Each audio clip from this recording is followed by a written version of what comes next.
नमस्कार दोस्तों, आपका स्वागत है ख्याली दुनिया में, जहां कहानियां जीवंत होती हैं और ख्वाब हकीकत बनते हैं। हम लाए हैं आपके लिए रोमांचक कहानियां, दिलचस्प किस्से और वो सब कुछ जो आपकी कल्पनाओं को नई उड़ान देगा। तो चलिए इस सफर की शुरुआत करते हैं और खो जाते हैं ख्याली दुनिया की रहस्यमयी गलियों में। इस चैनल पर प्रस्तुत सभी कहानियां, पात्र और घटनाएं काल्पनिक हैं। इनका किसी भी व्यक्ति, घटना या स्थान से कोई संबंध केवल संयोग हो सकता है। हमारा उद्देश्य सिर्फ और सिर्फ आपका मनोरंजन करना है। Chapter 1, do you wanna help me? Mumbai, the heaven mention. Mention का सबसे खूबसूरत और सबसे आलीशान कमरा, जो इस वक्त और भी ज्यादा खूबसूरत लग रहा था क्योंकि वहां पर एक सुहागरात के हिसाब से सजावट की गई थी। कमरे के बीचों बीच लगा किंग साइज बेड पूरा फूलों से भरा हुआ था। नीचे जमीन पर भी फूल बिखरे हुए थे और साथ ही साथ मोमबत्तियां भी लगी हुई थी जो पूरी रात जलकर खत्म हो चुकी थी, लेकिन एक चीज थी जो रात से लेकर अब तक खत्म नहीं हुआ था और वो था इंतजार। बेड पर सोई हुई एक लड़की जिसने इस वक्त पीच कलर का बहुत ही ज्यादा खूबसूरत ब्राइडल लहंगा पहना हुआ था। उसके गोरे पैरों में पहनी हुई पायल हल्की हल्की छनक रही थी क्योंकि वो लड़की अंगड़ाइयां लेते हुए उठ रही थी। अपनी नींद से भरी आंखें अंगड़ाइयां लेकर खोलते हुए उस लड़की ने उस कमरे में चारों तरफ अपनी नजरें घुमाई। कमरे की साज सजावट देखकर उसके चेहरे पर शर्म की लाली बिखरनी चाहिए थी, लेकिन फिलहाल उसके चेहरे पर मायूसी थी क्योंकि उसकी नजर अपनी बगल की जगह पर थी जहां पर उसके पति को होना चाहिए था, लेकिन उसका पति वहां नहीं था। कुछ पल वो उस जगह को देखती रही और फिर हल्का सा मुस्कुराकर अपने पैर बेड से नीचे रखते हुए जमीन पर खड़ी हुई। करीबन 21-22 साल की वो लड़की दिखने में बहुत ही ज्यादा खूबसूरत थी। गहरी काली आंखें, पतले गुलाबी होंठ, होठों के बीच झलक दे रहे टेढ़े मेढ़े दांत और नाक में पहनी हुई गोल्ड की नोज रिंग बहुत ही ज्यादा खूबसूरत लग रही थी। उसके चेहरे पर कल रात दुल्हन का श्रृंगार किया गया था जो हट चुका था, लेकिन एक चीज उसके चेहरे से अभी तक बिल्कुल नहीं हटी थी और वो था उसके चेहरे की रोशनी। रोशनी सिर्फ उसके चेहरे पर ही नहीं बल्कि उसका नाम भी रोशनी था। बेड से उतरकर वो आगे कहीं जाती, उससे पहले ही कमरे का दरवाजा खुला। दरवाजा खुलने की आहट पाकर उस लड़की ने जल्दी से नजरें घुमाकर दरवाजे की तरफ देखा। दरवाजे पर एक लड़का खड़ा था जिसकी हाइट तकरीबन 6 फुट 3 इंच थी। फेक कलर और कानों में ब्लैक रिंग पहने वो तकरीबन 28 ईयर्स का दरवाजे पर खड़ा इंसान नहीं आग लग रहा था। उसके चेहरे पर इस वक्त कुछ भी एक्सप्रेशन नहीं थे। रोशनी उस शख्स की तरफ देख रही थी, लेकिन वह शख्स ने अभी तक रोशनी की तरफ नहीं देखा था। वह कमरे के अंदर आया और अपनी अलमारी की तरफ बढ़ा। रोशनी धीमे धीमे कदमों से उस शख्स के पास आई और फिर अलमारी पर अपना हाथ रखते हुए बोली, मैं आपकी कुछ मदद कर दूं? उद्धरण चिन्ह। रोशनी की बात सुनकर उस शख्स ने रोशनी की तरफ देखा और फिर बड़ी ही सर्द आवाज में बोला, do you wanna help me? Roshni ने अपना सिर हाँ में हिलाया तो उस शख्स के होठों पर व्यंग भरी मुस्कुराहट ठहर गई। वो रोशनी की तरफ देखते हुए बोला, तुम जानती हो मैं कौन हूँ? उद्धरण चिन्ह। उसकी बात सुनकर रोशनी सवालिया नजरों से उसे देखने लगी तो वो शख्स एक बार फिर से बोला, क्या तुम मेरे बारे में कुछ जानती हो या मुझे जानती हो? रोशनी ने अपना सर हाँ में हिलाया। वो शख्स बोला, तो बताओ मैं कौन हूँ? उद्धरण चिन्ह। रोशनी को थोड़ा अजीब लग रहा था, लेकिन फिर भी वो उस शख्स की तरफ देखते हुए बोली, आप आहार्य। एग्जैक्टली। आहार्य खुराना का नाम लेने की भी औकात नहीं है तुम्हारी और तुम उससे पूछ रही हो कि तुम उसकी कोई मदद करो। आहार्य उसे बीच में अटक अटक कर बोलते हुए देख बोला। रोशनी मायूसी से उसे देखने लगी। आहार्य तिरछा मुस्कुराया और बोला, मेरी शादी हुई है तुमसे, लेकिन इसका मतलब ये नहीं कि बीवी बनकर मेरे आसपास घूमती फिरो। ये बीवी वाले फर्ज, हक और बाकी सब बकवास मेरे सामने करने की जरूरत नहीं है। आहार्य खुराना से शादी कर तुम इस घर में तो आ गई हो, लेकिन तुम्हें रहना अपनी औकात में ही है, अंडरस्टैंड? कहकर उसने कबर्ड बंद किया और सीधा वॉशरूम के अंदर चला गया। रोशनी बस उसे जाते ही देखती रह गई। उसने बेड को ठीक किया और फिर बाकी कमरे को भी समेटना शुरू कर दिया। कुछ देर बाद बाथरूम का दरवाजा खुला और आहार्य बाहर आया। इस वक्त उसने एक ब्लू कलर का बाथरोब पहना हुआ था। वो चेंजिंग रूम की तरफ जा रहा था कि टेबल पर रखा हुआ उसका फोन बजा। फोन पर मौलिक नाम फ्लैश हो रहा था, जिसे देखकर आहार्य के चेहरे पर एक तिरछी मुस्कुराहट तैर गई। उसने फोन रिसीव किया। उसके कुछ बोलने से पहले ही मौलिक बोला, सॉरी बॉस आपको डिस्टर्ब किया, लेकिन एक प्रॉब्लम आ गई है। एक अर्जेंट प्रेस कॉन्फ्रेंस करनी होगी। आहार्य मुस्कुराया और बोला, तो देरी किस बात की? अरेंजमेंट करो। आहार्य खुराना अपने उसूलों के हिसाब से वक्त खत्म होने से पहले पहुंच जाएगा। कहकर उसने फोन काट दिया। रोशनी कुछ ही दूरी पर खड़ी उसे देख रही थी। उसे देखते हुए उसका गला सूख रहा था। उसे आहार्य से कुछ बात करनी थी लेकिन कर नहीं पा रही थी, पर अब बड़ी ही मुश्किल से हिम्मत करते हुए उसने अपने कदम आहार्य की तरफ बढ़ाए और उसके सामने आकर खड़ी हो गई। आहार्य जो अपना फोन इस्तेमाल कर रहा था, उसने नजरें उठाकर नूर की तरफ देखा और फिर बोला, एक बार में एक बात समझ नहीं आती क्या? कहा था ना यूं बार बार मेरे सामने मत आना। कहते हुए उसकी आवाज में गुस्सा साफ झलक रहा था। रोशनी को उससे डर लग रहा था लेकिन फिर भी वो उसे देखते हुए बोली, आपके सामने नहीं आऊंगी तो आपके साथ कैसे रहूंगी? शादी हुई है हमारी तो हमेशा तो रहना होगा। उसकी बात सुनकर आहार्य हंसा और बोला, इतना ड्रामा कैसे कर लेती हो? शक्ल से इतनी बेवकूफ तो नहीं लगती जितना बनने की कोशिश करती हो, या फिर मुझे ही बेवकूफ बना रही हो? तुम साथ रहने की बात कर रही हो, मैं तुम्हारी शक्ल भी देखना पसंद नहीं करूंगा। हटो मेरे रास्ते से और आइंदा मुझसे एक दूरी बनाकर रहना। कहते हुए उसकी बेहद सर्द नजरें नूर पर थी। रोशनी बड़ी ही मायूसी से उसे देख रही थी। आहार्य अपनी बात कहकर आगे चेंजिंग रूम की तरफ जाने लगा लेकिन रोशनी की बात सुनकर उसके कदम रुक गए।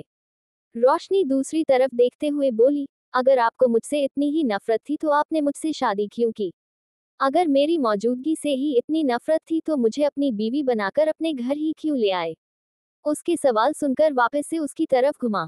रोशनी का चेहरा दूसरी तरफ था लेकिन अब वो भी आहार्य की तरफ घूम गई। वहीं दूसरी तरफ द हेल मैंशन, एक लड़की एक सैटिन नाइट ड्रेस में एक लड़की सीढ़ियों से उतरते हुए नीचे की तरफ आ रही थी। उसके बिखरे हुए बाल उसकी कमर तक झूल रहे थे और दिखने में वो खूबसूरत जहर लग रही थी। सीढ़ियों से उतरकर वो सामने बने बार काउंटर की तरफ आई जहां पर सामने वॉल पर ना जाने कितनी ही तरह की अल्कोहल और वाइन रखी हुई थी। वो आकर अपनी चेयर पर बैठी और सामने काउंटर पर रखी हुई थी सिगरेट की डिब्बी में से सिगरेट निकालकर लाइटर से जलाते हुए अपने होठों में दबाकर पीने लगी। तभी सर्वेंट की ड्रेस में एक लड़की उसके पीछे आकर खड़ी हुई और धीमे से बोली, अनामिका मैम। आगे जारी है। सो गाइस, ये रहे आपके आहार्य खुराना और रोशनी। वेल, मैं अनामिका को भी साथ ही ले आई, फ्री पैकेज। कहानी पूरी बदल चुकी है, पर उम्मीद है आपको पसंद जरूर आएगी। Chapter 2, it's a surprise. The hell mention. Red colour की सैटिन नाइट ड्रेस पहने एक लड़की सीढ़ियों से नीचे उतरी और फिर सामने बने बार काउंटर की तरफ गई जो कि द हेल मैंशन का सबसे खास एरिया था। वहां पर एक बहुत बड़ा प्राइवेट बार बना हुआ था। सामने वॉल पर महंगी से महंगी अल्कोहल और वाइन की बोतल रखी हुई थी। वो लड़की आए और वहां पर एक राउंड चेयर पर बैठ गई। सामने ही सिगरेट की डिब्बी और लाइटर वगैरह रखा था। उसने एक सिगरेट निकाली और लाइटर से जलाकर अपने होठों में दबा ली और कश भरने लगी। तभी उसे पीछे से एक आवाज सुनाई दी। एक सर्वेंट अपने हाथों में एक ट्रे लिए खड़ी थी और अभी अभी उसने उस चेयर पर बैठी लड़की को पुकारा था, good morning Anamika ma'am. Anamika ने चेयर पर रोटेट होते हुए अपना चेहरा पीछे की तरफ घुमाया और फिर उस सर्वेंट को ध्यान से देखने लगी। वो हल्का सा मुस्कुराए और बोली, तुम यहाँ पर न्यू हो क्या? यस, यस मैम, मैंने आज ही ज्वाइन किया है, उस सर्वेंट ने कहा।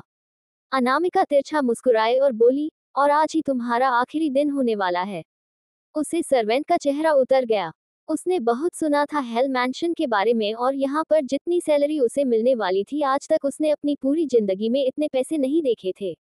वो डरते हुए बोली, पर माम मेरी गलती क्या है? उसकी बात सुनकर अनामिका एक बार फिर से मुस्कुराए और ट्रे की तरफ देखने लगी जहाँ पर ग्रीन टी का कप रखा हुआ था। उसने वो ग्रीन टी का कप उठाया और सारा उस सर्वेंट के हाथ पर उड़ेल दिया। वो सर्वेंट एकदम से चीखने लगी। उसके हाथों से वो ट्रे गिर गई और वो अपने दूसरे हाथ से वो जलता हुआ हाथ पकड़कर रोने लगी। जलन से उसकी जान निकल रही थी।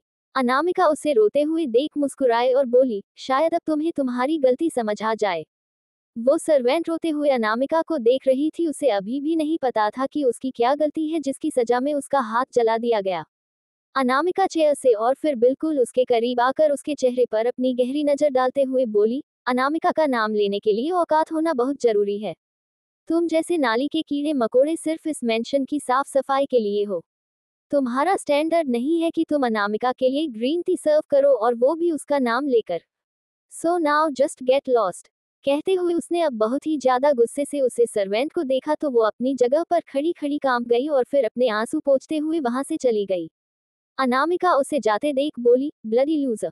कहकर वो दोबारा अपनी चेयर पर बैठने ही वाली थी कि अचानक से ही किसी ने पीछे से उसे अपनी बाहों में भर लिया तो उसके होठों पर मुस्कुराहट आ गई।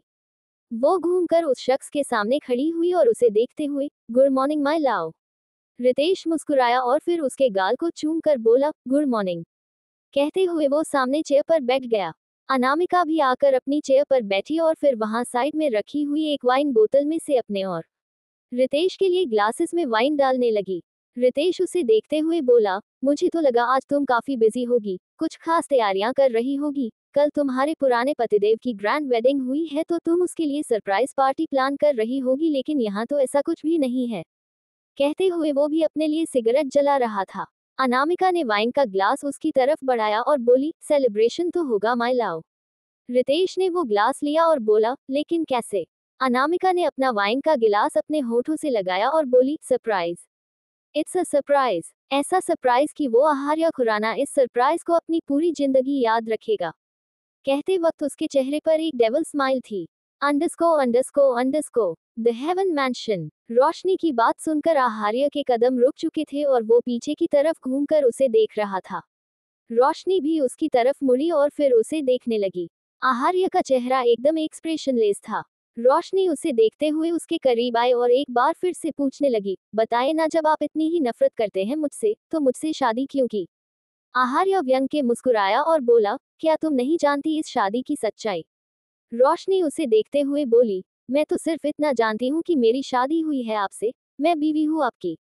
और जबरदस्ती शादी नहीं की है मैंने आपसे, आपने खुद मेरे लिए अपना रिश्ता भेजा था। मैं तो आपको जानती तक नहीं थी, मेरे लिए तो आप सिर्फ। अभी वो बोल ही रही थी कि दरवाजे की तरफ से एक बड़ी ही प्यारी आवाज आई। रोशनी ने उस आवाज को सुनकर जल्दी से दरवाजे की तरफ देखा। आहार्य की नजरें भी दरवाजे पर जा चुकी थी। एक 3 साल की बड़ी ही प्यारी और मासूम सी बच्ची दरवाजे पर खड़ी थी। नूरी, पुकारते हुए उसने अपने होंठ खोले तो अंदर से झांक रहे छोटे छोटे मोतियों जैसे दांत दिखाई दिए। नूरी, एक बार फिर से बोलते हुए वो लड़की मुस्कुराए और जल्दी से रोशनी की तरफ भागी, लेकिन अचानक ही वो लड़खड़ा गई और वो गिरती उससे पहले ही रोशनी ने उसे संभाल लिया था और साथ ही साथ आहार्य ने भी। रोशनी और आहार्य दोनों के हाथ सुकून से लिपटे हुए थे। सुकून खुराना, 3 साल की वो बेहद खूबसूरत और मासूम सी बच्ची आहार्य खुराना की बेटी थी। रोशनी के हाथों पर अपने हाथ महसूस कर आहार्य ने अपने हाथ पीछे खींच लिए, लेकिन रोशनी का ध्यान उस तरफ था ही नहीं, उसकी तो सांसें तेजी से बढ़ी हुई थी। वो सुकून को अपनी बाहों में समेटे हुए बोली, अब ऐसे कैसे भाग सकते हैं बच्चा, अगर अभी आपको चोट लग जाती तो? आप जानते हैं ना आप भाग नहीं। अभी वो बोल ही रही थी कि आहार्य गुस्से से चिल्लाया, मेरी बेटी भाग सकती है? उसकी गुस्से से भरी आवाज सुनकर रोशनी ने नजरें उठाकर उसकी तरफ देखा। ओफो, डैड आप फिर से गुस्सा करने लगे। कहते हुए सुकून रोशनी की बाहों में से निकलकर आहार्य के सामने आकर खड़ी हो गई। आहार्य उसे अपनी गोद में उठाने के लिए नीचे झुका, लेकिन सुकून पीछे की तरफ हो गई और बोली, नो डैड, मैं आपके पास नहीं आऊंगी, पहले आप नूरी से सॉरी बोलिए और प्रॉमिस कीजिए कि आप दोबारा गुस्सा नहीं करेंगे। सुकून, आहार्य और रोशनी दोनों एक साथ बोले। एक साथ बोलने पर आहार्य ने रोशनी की तरफ देखा, उसी वक्त रोशनी ने भी अपनी नजरें आहार्य की तरफ उठाई। आहार्य बहुत ज्यादा गुस्से से उसे देख रहा था। उसे गुस्से में देखकर रोशनी जल्दी से घुटनों के बल बैठी और सुकून की कमर पर अपने हाथ रखते हुए बोली, आपके डैड ने मुझ पर गुस्सा बिल्कुल नहीं किया बच्चे। उनकी आवाज तेज थी बस। नो नूरी, झूठ मत बोलो। मैं जानती हूँ डैड ने तुम पर बहुत गुस्सा किया, इसीलिए अब उन्हें तुमसे सॉरी बोलना पड़ेगा, वरना मैं उनसे बात नहीं करूंगी। कहते हुए तो सुकून ने बड़ी ही तिरछी नजरों से आहार्य की तरफ देखा तो आहार्य चौंक गया। उसका गुस्सा बढ़ने लगा था। आगे जारी है। Chapter 3 I like B. सुकून की बात सुनकर आहार्य गुस्से से रोशनी को देख रहा था। वही रोशनी भी आहार्य की तरफ देख रही थी और उसके चेहरे पर छाए हुए गुस्से को महसूस कर सकती थी। वो वापस सुकून के पास बैठकर उसे अपनी गोद में समेटते हुए बोली, ऐसे नहीं होता है बच्चे, जब कोई गलती करता है तभी माफी मांगते हैं और आपके डैड ने कोई गलती नहीं की, इसलिए उन्हें माफी मांगने की कोई जरूरत नहीं। पक्का? सुकून ने पूछा। रोशनी मुस्कुराए और फिर उसके माथे को हल्के से चूम कर बोली, पक्का। उद्धरण चिन्ह। सुकून मुस्कुराए और बोली, फिर ठीक है, वरना मुझे डर लग रहा था कि कहीं डैड के गुस्सा करने पर तुम मुझे छोड़कर नहीं चली जाओ, मैं तुम्हारे बिना नहीं रह सकती। बोलते हुए सुकून ने अपनी छोटी छोटी सी बाहें नूर की गर्दन पर लपेट दी। रोशनी ने अपनी नजरें उठाकर आहार्य की तरफ देखा, जिसका चेहरा फिलहाल गुस्से से जल रहा था। उसने वापस सुकून के चेहरे को अपने हाथों में थामा और फिर बड़े प्यार से बोली, मैं अभी थोड़ी देर में आपके पास आती हूँ, अभी आप दादी माँ के पास जाओ। सुकून ने बड़े ही प्यार से ओके कहा और फिर वहां से चली गई। उसके जाने के बाद रोशनी अपनी जगह से खड़ी हुई ही थी कि आहार्य ने बड़ी ही जोर से उसकी कलाई को पकड़ा और उसे खींचते हुए दीवार की तरफ ले गया। रोशनी एकदम से हैरान रह गई। वो अपना हाथ छुड़वाने की कोशिश करते हुए बोली, क्या कर रहे हैं आप ये? छोड़िए मुझे, मुझे दर्द हो रहा है। बोलते हुए वो आहार्य की तरफ देख रही थी। उसके चेहरे को देखकर ही पता चल रहा था कि उसे सच में दर्द हो रहा है, लेकिन आहार्य को कोई फर्क नहीं पड़ रहा था। एक झटके से उसने उसका हाथ छोड़ा और फिर अपने दोनों हाथों को उसके आसपास दीवार पर लगाकर गुस्से से दांत पीसते हुए बोला, शादी होते ही तुमने अपने रंग दिखाने शुरू कर दिए। उद्धरण चिन्ह। रोशनी अपने हाथ की तरफ देख रही थी जहां पर आहार्य की पांचों उंगलियों के निशान छप चुके थे। वो दर्द से कराहते हुए बोली, मैंने ऐसा क्या किया है? आहार्य व्यंग्य से मुस्कुराया और बोला, क्या तुम नहीं जानती तुमने क्या किया है? इस घर में आते ही, मेरी बीवी बनते ही तुमने मेरी ही बेटी को मेरे खिलाफ भड़काना शुरू कर दिया। उसकी बात सुनकर रोशनी हैरान रह गई। वो आहार्य की तरफ देखते हुए बोली, आपको कोई गलतफहमी हो रही है। मैंने ऐसा कुछ। चुप, बिल्कुल चुप। एक शब्द और नहीं कहोगी तुम। एक बात बहुत अच्छी तरह से समझ लो तुम कि मैं अपनी बेटी से बहुत प्यार करता हूँ, इसीलिए तुम्हें इस घर में बर्दाश्त कर रहा हूँ। अगर बात मेरी बेटी की नहीं होती तो तुम जैसी लड़की आज मेरी ही बीवी बनकर मेरे ही कमरे में मेरे सामने खड़ी नहीं होती। पर इसका मतलब ये भी नहीं कि तुम्हारी हर बदतमीजी और तुम्हारी हर घटिया हरकत को बर्दाश्त करूंगा। मेरी बेटी और मेरे बीच दीवार लाने की कोशिश भी मत करना, वरना जहां से उठाकर लेकर आया हूं वहीं पर पटक भी आऊंगा। उसकी इतनी कड़वी बातें सुनकर रोशनी की आंखों में नमी आ गई। वो कुछ कहने को हुई, लेकिन उससे पहले ही आहार्य ने उसके आसपास से अपने हाथ हटाए और फिर गुस्से से उसे देखते हुए चेंजिंग रूम की तरफ चला गया। रोशनी बस उसे जाते ही देखते रह गई। कुछ देर बाद आहार्य अच्छे से रेडी होकर चेंजिंग रूम से बाहर आया। अभी वो ड्रेसिंग के सामने आकर खड़ा ही हुआ था कि उसका फोन बजा। खुद को मिरर में देखते हुए उसने अपना फोन ब्लूटूथ के जरिए रिसीव किया और ऑन कॉल बोला, यस। उद्धरण चिन्ह। सामने से मौलिक ऑन कॉल बोला, बॉस एक प्रॉब्लम हो गई है। आहार्य के चेहरे पर एक डेविल स्माइल आ गई। वो ऑन कॉल बोला, तुम्हारे बताने से पहले ही मैं उस प्रॉब्लम के बारे में सब जानता हूँ और मैं चाहता था कि ये प्रॉब्लम आए। Don't worry. आहार्य खुराना जानता है कि लोगों के दांव लोगों पर उल्टे कैसे फेंकने हैं। I am not a animal lover but I like be तारानकन तारानकन। बोलते हुए उसके चेहरे पर वो तिरछी मुस्कुराहट और भी ज्यादा लंबी हो गई। नूर कब्र की तरफ खड़ी उसे देख रही थी।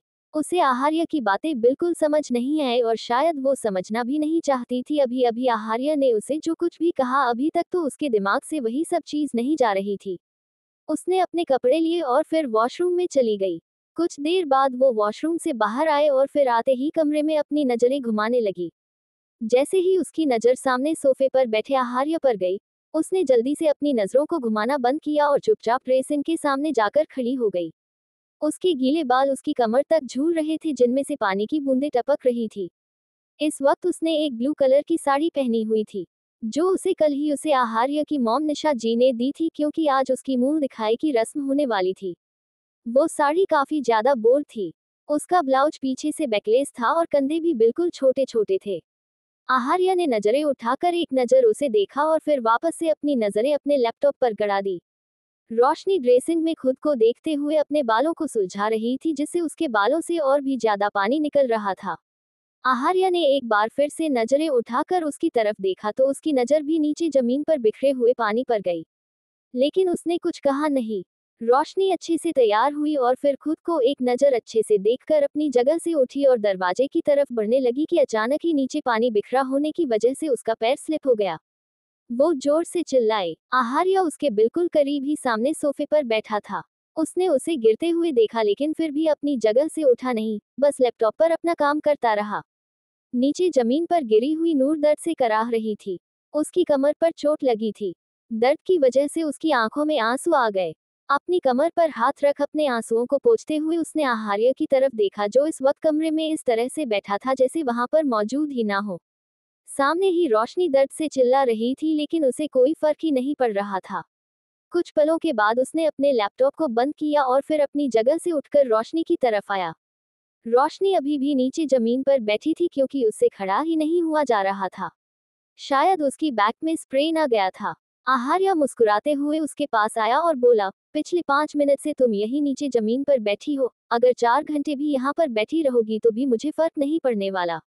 अगर इस उम्मीद में हो कि मैं आकर तुम्हें अपनी गोद में उठाऊंगा और बिस्तर पर ले जाकर तुम्हारी कमर पर दवा लगाऊंगा तो अपनी गलतफहमी खुद ही दूर कर लो। तुम्हारे इस मासूमियत के जाल में मैं नहीं फंसने वाला। कहते हुए आहार्य पैरों के बल नीचे रोशनी के बिल्कुल करीब बैठ गया। रोशनी उसकी बातें सुनकर उसकी तरफ देख रही थी और उसके चेहरे पर मायूसी झलक रही थी। कई सवाल उसकी आंखों में थे लेकिन वो कुछ कहती उससे पहले ही उसे अपनी कमर पर आहार्य का हाथ महसूस हुआ। वो एकदम से सिहर उठी। आज पहली बार किसी ने उसे इस तरह छुआ था। उसकी धड़कन तेजी से बढ़ गई थी। आहार्य ने उसी जगह पर अपना हाथ रखा हुआ था जहां पर नूर को दर्द हो रहा था। उसने अपने हाथ को हल्का सा दबाया तो नूर एकदम से दर्द से कराह उठी। उसने दर्द से कराहते हुए अपने होंठों को भींच लिया और अपनी आंखें बंद कर ली। उसे यूं देखकर आहार्य टेढ़ा मुस्कुराया और बोला, एक्टिंग अच्छी कर लेती हो तुम। उद्धरण चिन्ह। उसकी बात सुनकर रोशनी ने अपनी आंखें खोलकर उसे देखा और बोली। आगे जारी है। Chapter 4 omelette. रोशनी ने दर्द से कराहते हुए अपने होंठों को भींच लिया और अपनी आंखें बंद कर ली। उसे यूं देखकर आहार्य टेढ़ा मुस्कुराया और बोला, एक्टिंग अच्छी कर लेती हो तुम। उद्धरण चिन्ह। उसकी बात सुनकर रोशनी ने अपनी आंखें खोलकर उसे देखा और बोली, लगता है अपने दिल में काफी ज्यादा नफरत समेटे बैठे हैं आप, तभी तो हर चीज आपको गलत दिखाई देती है, पर माफ करिएगा, आप जैसा सोचते हैं वैसा बिल्कुल नहीं है। मुझे नहीं पता आप मुझसे इतनी नफरत क्यों करते हैं, लेकिन मैंने आपसे शादी कुछ भी सोच समझकर नहीं की। जालसाजी, साजिशी, ये शब्द सिर्फ मैंने किताबों में पढ़े हैं, इसीलिए इनका मतलब भी मैं नहीं जानती, पर इतना जरूर कहूंगी कि अपने दिल में भरे हुए नफरत के दरिया को थोड़ा संभाल कर रखिएगा, कई बार मोहब्बत तूफान ले आती है। बोलकर वो अपनी जगह से उठी। उसका चेहरे पर गजब का नूर था। सिंप्लिसिटी में भी वो कयामत ढा रही थी। उसकी कमर में हल्का सा दर्द उठा लेकिन अपने होठों को भींचकर उसने उस दर्द को अपने अंदर ही जब्त कर लिया। वहीं आहार्य के चेहरे पर एक तिरछी मुस्कुराहट आ गई। वो भी अपनी जगह से खड़ा हुआ और बोला, ऐसे तूफान लोगों की जिंदगी में आते होंगे, आहार्य खुराना की जिंदगी में नहीं। आहार्य खुराना नफरत से बना है और इसलिए सामने वालों को नफरत ही देगा। उद्धरण चिन्ह। रोशनी जो दरवाजे की तरफ जा रही थी, आहार्य की बात सुनकर उसके कदम रुक गए, लेकिन उसने आहार्य की तरफ पलटकर नहीं देखा। उसके होठों पर एक हल्की सी मुस्कुराहट थी। दोनों के चेहरे ही एक दूसरे की तरफ नहीं थे। एक का दीवार की तरफ था तो एक का दरवाजे की तरफ। रोशनी मुस्कुराते हुए बोली, शादी हुई है हम दोनों की, आपके लिए ये शादी क्या है, क्या नहीं, मैं नहीं जानती, लेकिन मेरे लिए मेरे पति हैं आप, और हर पत्नी अपने पति से मोहब्बत की उम्मीद करती है। उम्मीद रखूंगी मैं भी, पूरी करना ना करना आपकी मर्जी, कहकर वो दरवाजे से बाहर निकल गई। आहार्य ने पलटकर उसकी तरफ देखा लेकिन तब तक रोशनी जा चुकी थी। वो टेढ़ा मुस्कुराया और बोला, कई लड़कियां समझती है कि इतनी भोली भाली और मासूम बातें कर वो सामने वाले को अपना दीवाना बना लेंगी, लेकिन सामने जब आहार्य खुराना हो तो इस तरह की बकवास नहीं करनी चाहिए। ये प्यार मोहब्बत का काल्पनिक शब्दों का, आहार्य खुराना की हकीकत की जिंदगी में कोई अस्तित्व नहीं, कहकर वो बालकनी की तरफ बढ़ गया। बालकनी में दरवाजे के पास खड़े होकर उसने अपनी पॉकेट में से सिगरेट निकाल कर लाइटर से जलाए और पीने लगा। उसने सामने वॉल क्लॉक की तरफ देखा जहां पर 11 बज रहे थे। आज 11 उसकी एक प्रेस कॉन्फ्रेंस होने वाली थी, लेकिन वो आराम से बालकनी में बैठा सिगरेट पी रहा था। उसके होठों पर तिरछी मुस्कुराहट थी।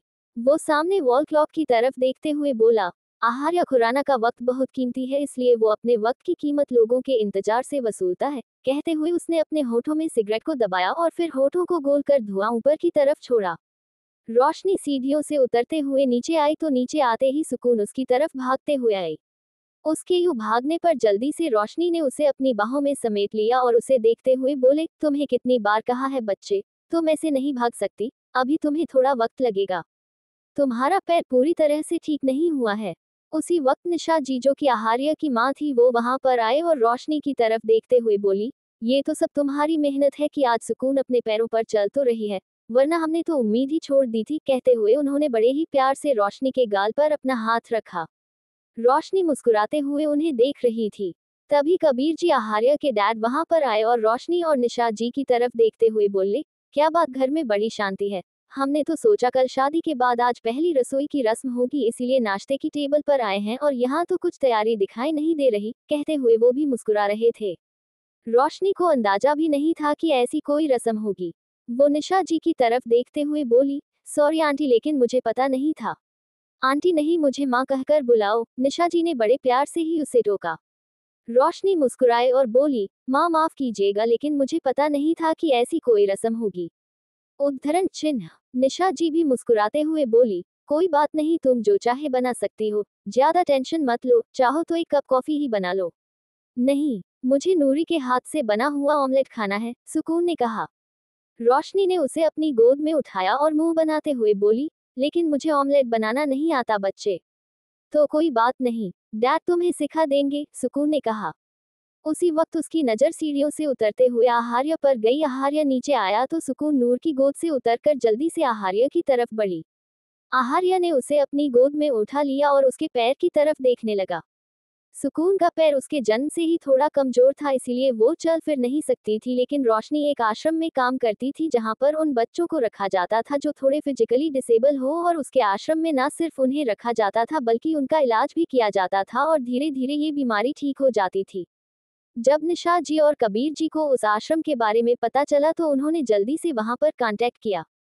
तभी से ही सुकून रोशनी से घुल मिल गई थी, क्योंकि रोशनी ही सुकून का इलाज कर रही थी और अब तो वो नूर से इतनी ज्यादा अटैच्ड हो गई थी कि उसके बिना एक पल भी नहीं रहती थी। और इसी बात का फायदा उठाकर निशा जी और कबीर जी ने आहार्य को शादी के लिए मजबूर कर दिया, जबकि आहार्य शादी बिल्कुल नहीं करना चाहता था, लेकिन कबीर जी और निशा जी के पास एक ऐसा हथियार था जिसके सामने आहार्य को भी घुटने टेकने पड़े।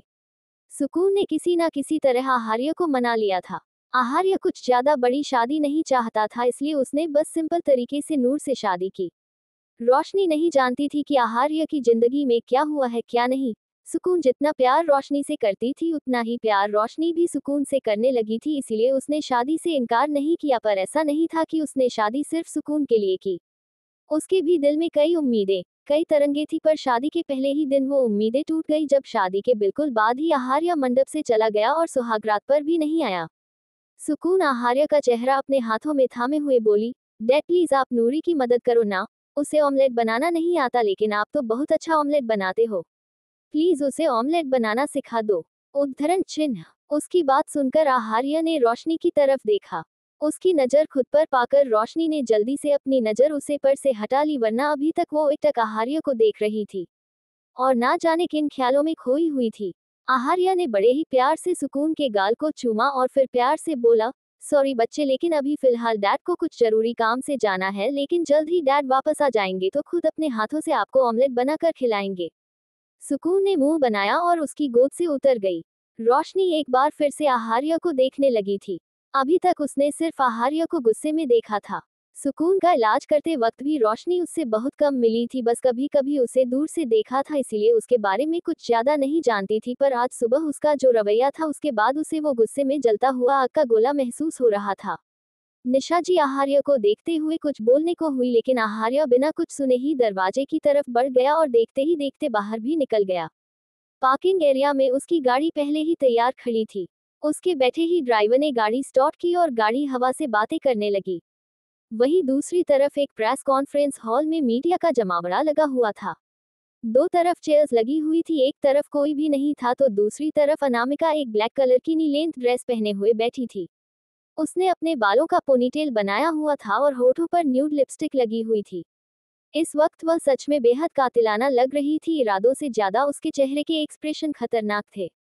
मीडिया वाले उसके सामने खड़े थे और उसे देखते हुए सवाल पूछ रहे थे। बताएं मिस अनामिका, मिस्टर आहार्य खुराना की शादी की बात सुनकर आपको कैसा लग रहा है? क्या आपको कोई पछतावा हो रहा है? क्या आपने उनकी जिंदगी में आई उनकी नई लाइफ पार्टनर को देखा है? उनकी शादी को लेकर आपके दिल में क्या है? क्या आप उनकी शादी से खुश है? उन सभी सवालों को सुनकर अनामिका के चेहरे पर एक मिस्टीरियस स्माइल थी। उसे बेसब्री से आहार्य का इंतजार था।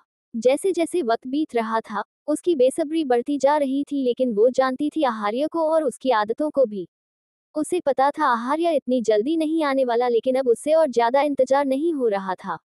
मीडिया वाले ने एक बार फिर से सवाल पूछा, बताएं ना मिस अनामिका, क्या मिसेज खुराना को अब आप खुद से कंपेयर करती हैं? आपको क्या लगता है कि वो आपसे बेहतर लाइफ पार्टनर है? तभी एक आवाज वहां पर गूंजी, आहार्य खुराना की जिंदगी कोई सकस नहीं है जो कोई भी एरा गैरा आ जाएगा। उसकी जिंदगी में जो लोग होते हैं वो परफेक्ट होते हैं और जो उसकी जिंदगी से बाहर निकाले लोग होते हैं वो लोग कंपेयर करना तो दूर ऑप्शन लिस्ट में भी नहीं होते। बोलते हुए आहार्य अंदर की तरफ आ रहा था। उसे देखकर सभी मीडिया वाले जल्दी से उसकी तरफ बढ़ गए और अनामिका अकेली खड़ी रह गई तो उसे देखते हुए आहार्य के चेहरे पर एक डेविल स्माइल आ गई। आगे जारी है। Chapter 5 divorce. जैसे ही आहार्य प्रेस कॉन्फ्रेंस हॉल में आया पूरी मीडिया उसकी तरफ दौड़ी आई जिससे अनामिका अपनी जगह पर अकेली बैठी रह गई। आहार्य को की बात सुनकर उसका चेहरा गुस्से से लाल हो गया। आहार्य अपने चेहरे पर डेविल स्माइल लिए अंदर की तरफ आया और फिर मीडिया वालों की तरफ देखते हुए बोला, लगता है लोगों को अपनी पर्सनल लाइफ से ज्यादा मेरी पर्सनल लाइफ में इंटरेस्ट है। हाँ होगा भी क्यों नहीं, आखिर उनकी अपनी पर्सनल लाइफ में तो कुछ इंटरेस्टिंग है भी नहीं। Boring people boring life. Anamika उसे ही देख रही थी। वो अपनी जगह से उठकर उसकी तरफ आए और फिर उसके बिल्कुल सामने खड़ी होकर बोली, क्या करूं, तुम हो ही इतने इंटरेस्टिंग की ना चाहते हुए भी मैं तुम्हारी तरफ खींची चली आती हूँ। आहार्य मुस्कुराया और बोला, तो खुद को थोड़ा कंट्रोल में रखो। क्योंकि आहार्य खुराना बदतमीजी एक हद तक बर्दाश्त करता है। हद से बाहर जब कोई चीज जाती है तो आहार्य खुराना की हद भी हद में नहीं रहती। अनामिका मुस्कुराए और उसके कंधे पर अपना हाथ रख कर बोली, तुम्हारा यही अंदाज तो मुझे पागल करता है। पर ये बताओ कि इस शादी से कितना खुश हो तुम। एक सेकंड, लगता है मैंने गलत सवाल पूछ लिया। कहते हुए अनामिका ने अपने चेहरे के एक्सप्रेशन बदले और फिर उसके थोड़ा और करीब आकर उसकी गर्दन के पीछे अपनी उंगलियां रखते हुए बोली, ये बताओ डिवोर्स कब ले रहे हो। उद्धरण चिन्ह। उसकी बात पर आहार्य ने गुस्से से उसे देखा। मीडिया वाले उन दोनों को अपने कैमरा में कैप्चर कर रहे थे। अनामिका मीडिया वालों की तरफ देखते हुए बोली, प्लीज हम दोनों को थोड़ी देर के लिए अकेला छोड़ दीजिए।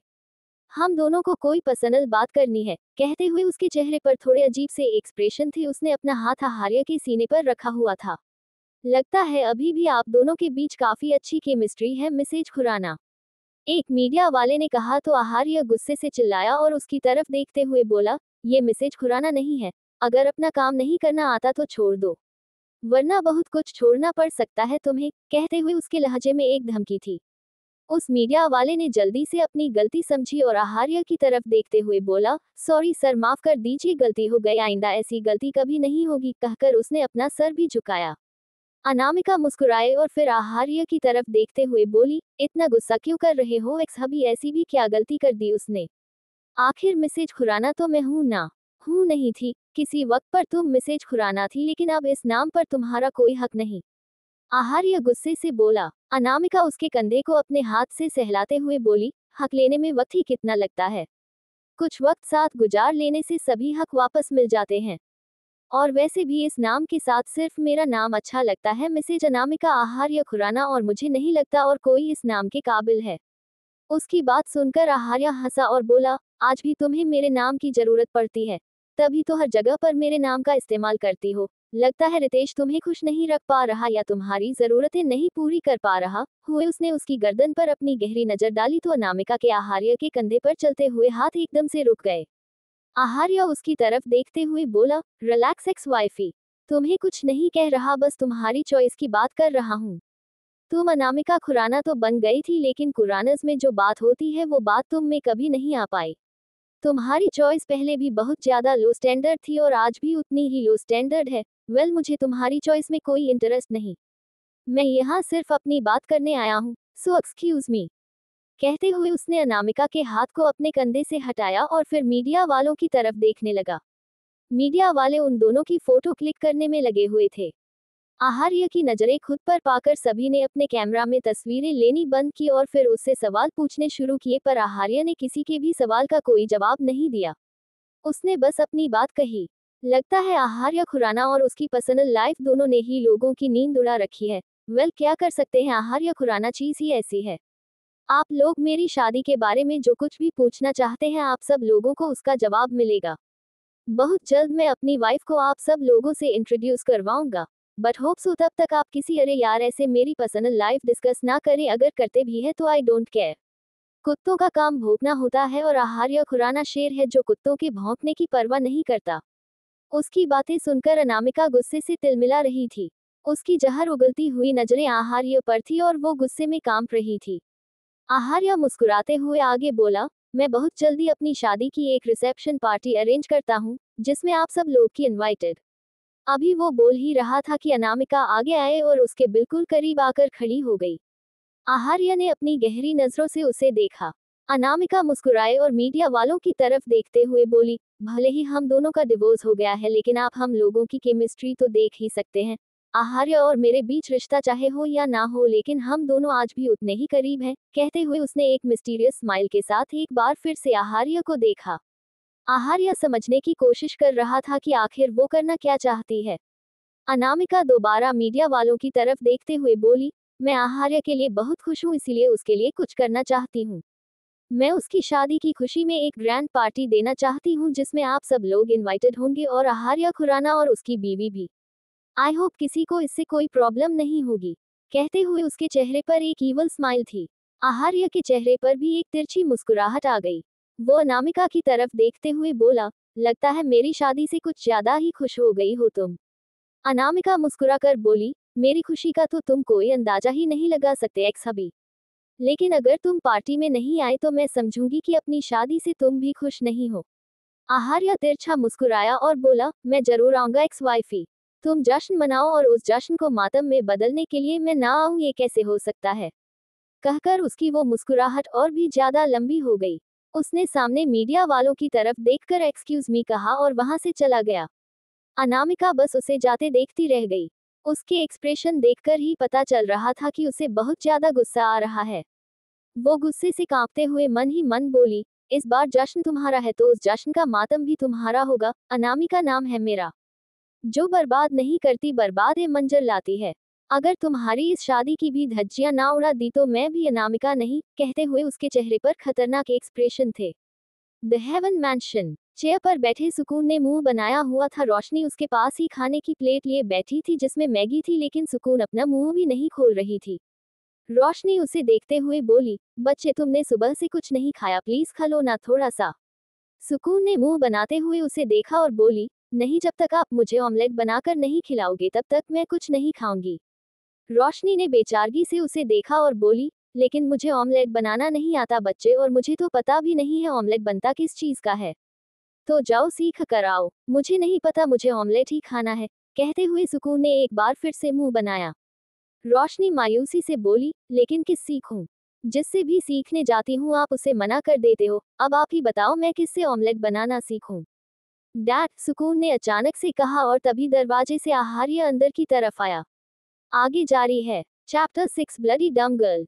सुकून रोशनी से ऑमलेट बनाने की जिद कर रही थी लेकिन रोशनी को ऑमलेट क्या अंडे के बारे में भी कुछ नहीं पता था लेकिन अपनी जिद के चलते सुकून ने अभी तक कुछ भी नहीं खाया था जिसकी वजह से रोशनी को उसकी बहुत ज्यादा चिंता हो रही थी।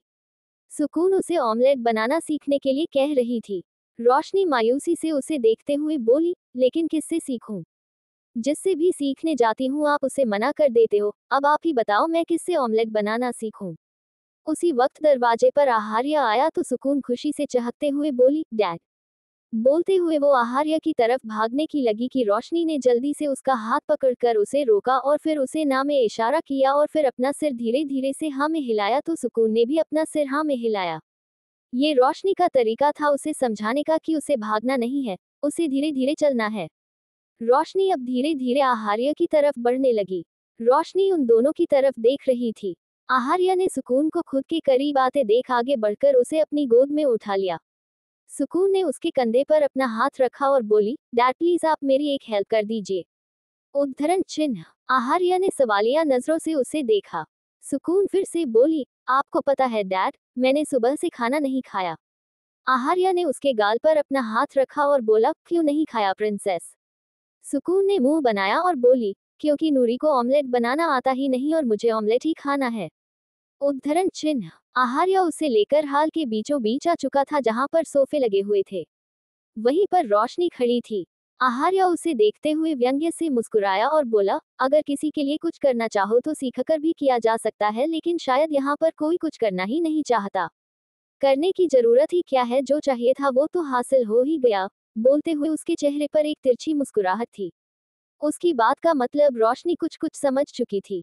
सुकून आहार्य के चेहरे को अपने छोटे छोटे हाथों में थाम कर बोली, डैड नूरी ऑमलेट बनाना तो सीख सकती है लेकिन मुझे जैसा आप बनाते हैं वैसे खाना है, पर नूरी के हाथ से बना हुआ। क्या आप मेरे लिए उन्हें ऑमलेट बनाना सिखा सकते हैं? आहार्य अजीबोगरीब एक्सप्रेशन के साथ रोशनी को देख रहा था, जबकि रोशनी के चेहरे का रंग उड़ चुका था। आहार्य उसे ऑमलेट बनाना सिखाएगा, ये सोचकर ही उसे बहुत अजीब लग रहा था। सुकून एक बार फिर से बोली, प्लीज प्लीज डैड, मेरी इतनी सी हेल्प कर दीजिए। मैं तो आपकी प्रिंसेस हूं ना, और डैड प्रिंसेस के लिए कुछ भी कर सकते हैं, तो ये तो एक छोटा सा काम है, बताइए ना डैड, आप करेंगे ना। बोलते हुए वो बड़े ही प्यार से आहार्य के चेहरे को अपने हाथों में थामे इधर उधर घुमा रही थी। आहार्य ने उसके हाथ पर अपना हाथ रखा और बोला, ठीक है प्रिंसेस, अगर आप चाहते हैं कि मैं ये करूं तो मैं जरूर करूंगा। कहते हुए वो उसे लेकर किचन की तरफ बढ़ गया। रोशनी वहीं पर खड़ी रह गई। वो आहार्य को जाते हुए देख बोली, ये तो सिखा देंगे, लेकिन मैं तो इनसे कुछ नहीं सीख पाऊंगी।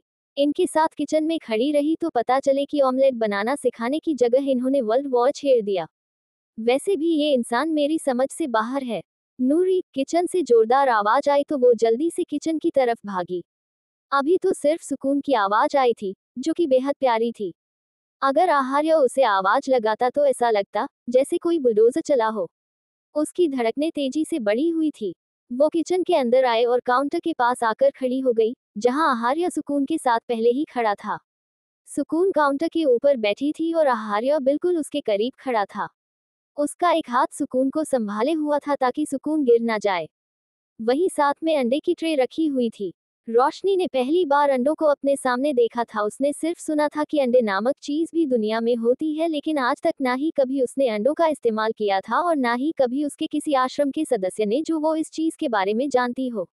सुकून चाहते हुए बोली, अब पापा बनेंगे शेफ और नूरी बनेगी हेल्पर, और दोनों मिलकर मेरे लिए बनाएंगे बेस्ट ऑमलेट। कहकर सुकून तालियां बजाने लगी। रोशनी उसके चेहरे की तरफ देख रही थी। खिलखिलाकर मुस्कुराते हुआ उसका चेहरा बेहद प्यारा लग रहा था। आहार्य की नजरें भी सुकून पर थी। तभी अचानक उसकी नजरें रोशनी पर गई, जिसके होठों पर मुस्कुराहट थी। एक पल के लिए उसने रोशनी को देखा, लेकिन अगले ही पल उसका चेहरा एक्सप्रेशनलेस हो गया। रोशनी ने मुस्कुराते हुए उसकी तरफ देखा तो उसे देखकर उसकी भी मुस्कुराहट एकदम से कहीं छुप गई। सुकून ने अंडा अपने हाथ में उठाया और फिर उसे गोल गोल घुमाते हुए रोशनी के पास लेकर आई। अंडे में से हल्की हल्की आवाज आ रही थी। उसे आवाज को सुनकर रोशनी की आंखें बड़ी हो गई। वो सुकून की तरफ देखते हुए बोली, अंडे बात भी करते हैं क्या? मुझे लगता है इसमें मुर्गी है। मैंने सुना है अंडों में से मुर्गी निकलती है और फिर मुर्गी में से अंडे। मुझे लगता है हमें इसे नहीं खाना चाहिए, नहीं तो इसके अंदर की मुर्गी हमारे पेट में चली जाएगी। उसकी बात सुनकर आहार्य के चेहरे के एक्सप्रेशन ऐसे थे जैसे वो किसी अजूबे को देख रहा हो, और वही सुकून ने भी अपने माथे को पीट लिया। आहार्य ले उसके हाथों से अंडा लिया और बोला, अपनी बकवास बंद करो। अगर किसी चीज के बारे में नहीं पता होता तो बकवास नहीं करनी चाहिए। उसे गुस्से में देखकर रोशनी थोड़ा सा सहम गई, लेकिन वो मुंह बनाते हुए बोली, अगर मुझे किसी चीज के बारे में नहीं पता तो आप आराम से भी तो बता सकते हैं, लेकिन आप तो शायद सोचकर आए हैं कि आपको आज एक युद्ध लड़ना है। कहते हुए उसने अपने होठों को हल्का सा गोल करके तिरछा किया। आहार्य को उसकी इस हरकत पर गुस्सा आया। वो उसे देखते हुए गुस्से में बोला, अपना मुंह बनाना बंद करो वरना। ओह डैड, आपको लड़ना नहीं है। आपको मेरे लिए ऑमलेट बनाना था, लेकिन आप दोनों तो लड़ने में लगे हैं। ऐसे तो मैं भूखी ही रह जाऊंगी। अगर लड़ना ही है तो मुझे पॉपकॉर्न ला दीजिए, मैं उसे खाते हुए आपकी लड़ाई देख लूंगी, सुकून ने कहा। उसकी बात सुनकर सुकून ने अपना चेहरा नॉर्मल किया, लेकिन आहार्य के चेहरे पर गुस्सा अभी भी झलक रहा था। रोशनी ने ट्रे में रखा दूसरा अंडा उठाया और सुकून की तरफ देखते हुए बोली, आप मुझे बताए बच्चे, इसे कैसे बनाना है, मैं बना दूंगी। सुकून मुस्कुराकर बोली, इसे फोड़ना है। उद्धरण चिन्ह कहाँ पर? रोशनी ने पूछा। उसका सवाल सुनकर आहार्य व्यंग से बोला, मेरे सिर पर। अभी उसने बोला ही था कि अगले ही पल रोशनी ने अपने हाथों में पकड़ा हुआ अंडा आहार्य के सिर पर फोड़ दिया। रोशनी की आंखें बड़ी हो गई। सुकून ने जल्दी से एक हाथ अपनी आंख पर और दूसरा हाथ अपने होंठ पर रख दिया।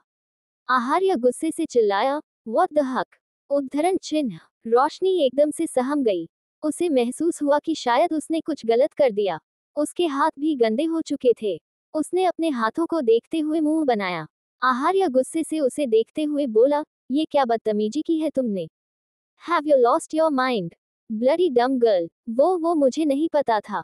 रोशनी सहमे हुए बोली। आहार्य गुस्से से चिल्लाया, अपनी बकवास बंद करो, वरना एक जोर का तमाचा दूंगा मुंह पर। रोशनी धीरे से बोली, प्लीज चुप हो जाए, बच्ची है हमारे पास। क्यों चुप हो जाऊं? तुम बदतमीजी करो और मैं चुपचाप बदतमीजी बर्दाश्त करूं। आहार्य खुराना ऐसा नहीं है, नाउ क्लीन इट। वो और भी ज्यादा गुस्से से गरजते हुए बोला तो रोशनी अपनी जगह पर खड़ी खड़ी कांप गई। आगे जारी है। चैप्टर 7 मुझे रोना आ रहा है। आहार्य को गुस्से में देखकर रोशनी धीरे से बोली, प्लीज चुप हो जाए, बच्ची है हमारे पास। क्यों चुप हो जाऊं? तुम बदतमीजी करो और मैं चुपचाप बदतमीजी बर्दाश्त करूं। आहार्य खुराना ऐसा नहीं है, नाउ क्लीन इट। वो और भी ज्यादा गुस्से से गरजते हुए बोला तो रोशनी अपनी जगह पर खड़ी खड़ी कांप गई। पर मैं इसे कैसे साफ करूं? रोशनी ने मुश्किल से कहा। आहार्य गुस्से से बोला, what do you mean by कैसे साफ करोगी? पानी से ही साफ करोगी यू ब्लडी इडियट। इतनी भी अक्ल नहीं है क्या तुम में? उसकी बात सुनकर रोशनी ने जल्दी से अपने आसपास देखा। पानी का टैप काफी दूर था और वो उसे खींचते हुए वहां पर लेकर भी नहीं जा सकती थी। तभी उसकी नजर वहीं पर एक पानी के भरे हुए जग पर गई। उसने जल्दी से उस भरे हुए जग को उठाया और आहार्य के सिर पर उड़ेल दिया। सुकून ने पानी की आवाज सुनकर अपनी आंखें खोली और नूरी की तरफ देखते हुए बोली, नूरी तो गई। उद्धरण चिन्ह, O god, what the fuss, are you really this dumb? I just can't believe it कि कोई इतना बेवकूफ भी हो सकता है। कहते हुए आहार्य ने अपने हाथ रोशनी की तरफ ऐसे बढ़ाए जैसे उसका गला दबा देगा। गुस्से से उसे देखते हुए वो कुछ पल उसे घूरता रहा और फिर तेज कदमों से किचन से बाहर चला गया। रोशनी बस उसे जाते देखती रह गई। उसने सुकून की तरफ देखा जो हैरानी से उसे देख रही थी। रोशनी उसे देखते हुए बोली, मैंने कुछ गलत किया है क्या? सुकून ने खुद रोशनी को ऐसे देखा जैसे कोई अजूबा हो। वो उसे देखते हुए बोली, नहीं नूरी, तुमने कुछ गलत नहीं किया, सारी गलती अंडे की थी। उसे दुनिया में आना ही नहीं चाहिए था, है ना? रोशनी ने कहा। सुकून ने अपना सिर हाँ में हिलाया। रोशनी उसकी तरफ देखते हुए बोली, मैं दोबारा ऑमलेट बना दूं तुम्हारे लिए? सुकून ने अपना सरना में हिलाया और बोली, नहीं, अब तो मैं कभी ऑमलेट खाऊंगी ही नहीं। उसी वक्त निशा जी अंदर आए और नीचे जमीन पर देखने लगी जहां पर अंडा पानी बिखरा हुआ था। उन्होंने हैरानी से सुकून और रोशनी की तरफ देखा। उनके चेहरे का उड़ा हुआ रंग देखकर सुकून उनके कुछ पूछने से पहले ही बोली, दादी माँ मैंने ऑमलेट खाना छोड़ दिया क्योंकि आज मुझे पता चला कि अंडे बहुत खतरनाक होते हैं और खतरनाक चीजों से दूर रहना चाहिए। क्या? निशा जी हैरानी से बोली। सुकून मायूसी से उनकी तरफ देखते हुए बोली, क्या आप मुझे हलवा बनाकर खिला देंगी? उसकी बात सुनकर पहले तो निशा जी को कुछ समझ नहीं आई लेकिन रोशनी का उतरा हुआ चेहरा उन्हें कुछ कुछ समझा रहा था। उन्होंने सुकून को अपनी गोद में उठाया और बोली, मैं मेरे बच्चे के लिए अभी हलवा बनवाकर देती हूँ। उद्धरण चिन्ह। फिर उन्होंने रोशनी की तरफ देखा और उसके हाथों को देखते हुए बोली, जाओ तुम जाकर फ्रेश हो जाओ, फिर एक साथ लंच करते हैं। उद्धरण चिन्ह। रोशनी ने अपना सर हाँ में हिलाया और वहां से चली गई। वो जाते जाते सोच रही थी कि आखिर उसने गलती क्या की। उसने तो वही किया जो आहार्य ने उसे करने के लिए बोला। वो रूम में आई। दरवाजा बंद देखकर वो चौंक गई। उसे लगा शायद आहार्य खुद को साफ करने के लिए रूम में ही आया होगा लेकिन दरवाजा बंद था। पर वो यह नहीं जानती थी कि ये दरवाजा इलेक्ट्रॉनिक लॉक था जो ऑटोमेटिकली बंद हो जाता था। वो रूम के अंदर आए और सीधा वॉशरूम की तरफ बढ़ गई। आहार्य वॉशरूम के अंदर ही था और शॉवर के नीचे खड़ा भीग रहा था। दरवाजा खुलने की उसे भनक भी नहीं लगी क्योंकि पानी की बूंदें गिरते वक्त आवाज कर रही थी। वही रोशनी भी पूरी तरह से अभी कुछ देर पहले जो हुआ उसमें खोई हुई थी और अपनी गलती ढूंढ रही थी, इसलिए उसने किसी चीज पर ज्यादा ध्यान नहीं दिया। वो वॉशरूम के अंदर आए और वॉश बेसिन में अपने हाथ धोने लगी लेकिन उसे अभी भी खुद में से स्मेल आ रही थी तो उसने नहाना ही सही समझा। रूम में कोई नहीं है इसलिए ये सोचकर वो अपने कपड़े लेने बाहर भी नहीं गई। उसने अपने कपड़े उतारने शुरू किए लेकिन अभी उसने अपने कंधों से अपनी ड्रेस सरकाई ही थी कि आहार्य ने उसका हाथ पकड़कर उसे अपने करीब खींचा और शॉवर के नीचे कर लिया।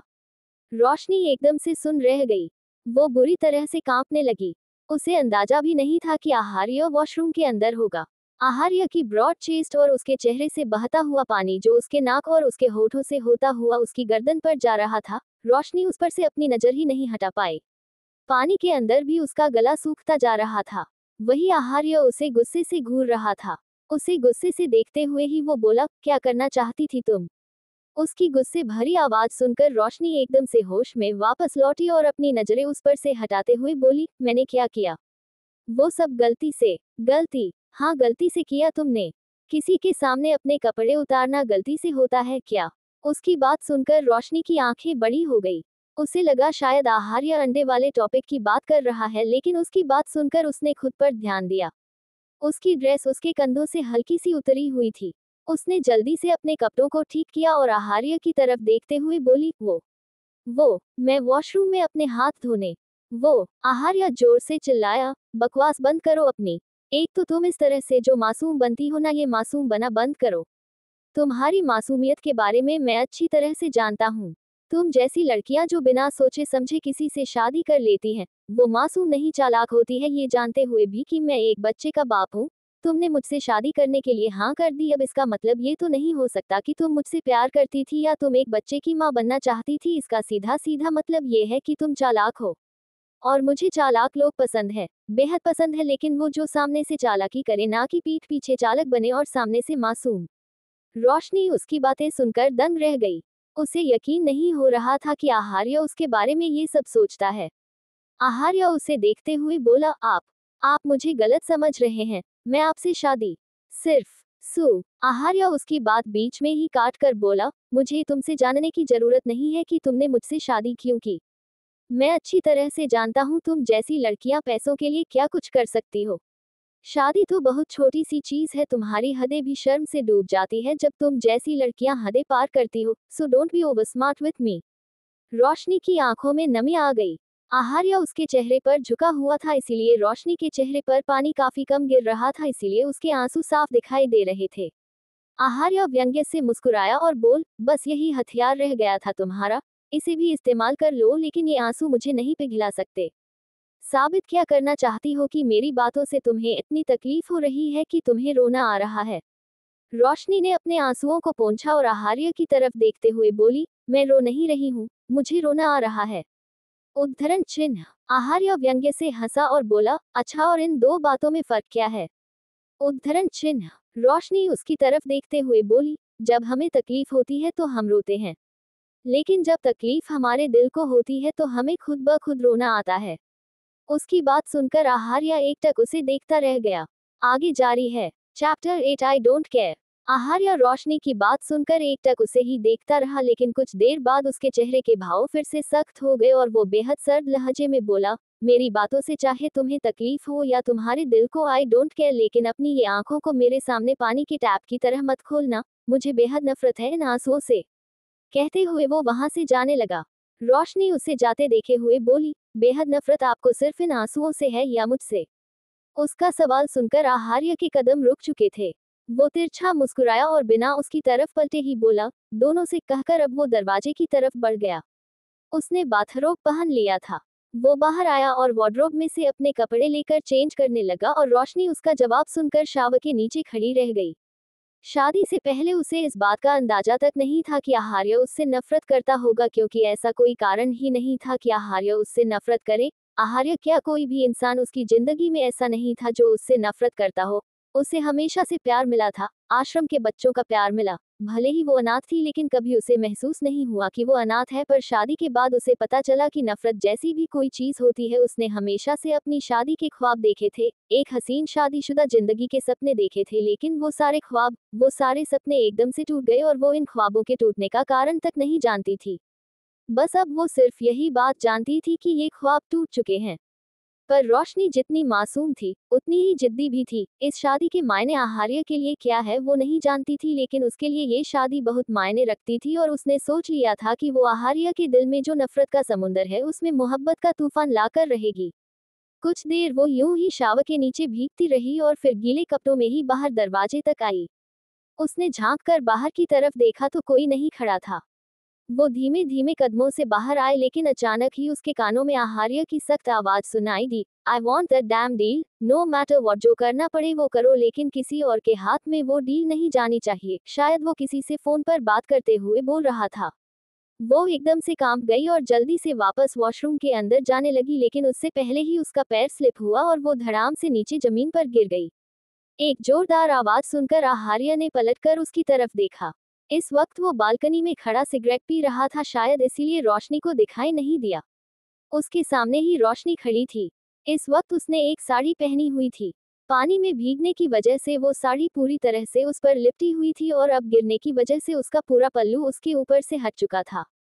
आज सुबह भी वो एक बार गिर गई थी और अब दूसरी बार गिरने की वजह से उसे बहुत जोर से कमर पर चोट आई थी, जिसकी वजह से फिलहाल उसका किसी और चीज पर ध्यान ही नहीं था। वो दर्द से कराहते हुए रो रही थी। वैसे तो आहार्य को कोई फर्क नहीं पड़ता था, लेकिन जब उसने उसके कराहने की आवाज सुनी तो वो अंदर की तरफ आया। रोशनी की आंखों में मोटे मोटे आंसू थे।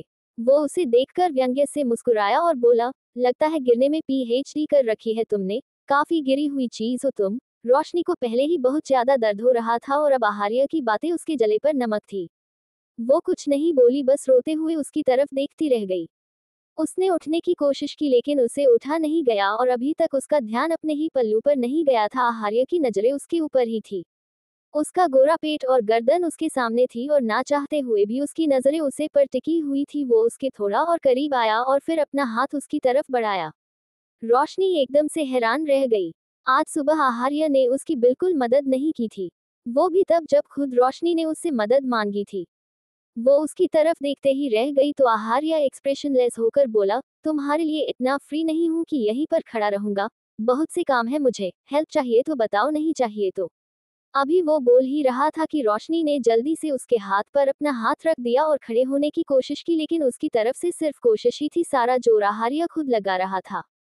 उसने रोशनी को ऊपर खींचने की कोशिश की, लेकिन इस चक्कर में नीचे पानी बिखरा होने की वजह से नूर एक बार फिर से स्लिप हो गई और इस बार आहार्य खुद भी खुद को संभाल नहीं पाया और उसके साथ ही नीचे गिरा, और वो भी रोशनी के ऊपर।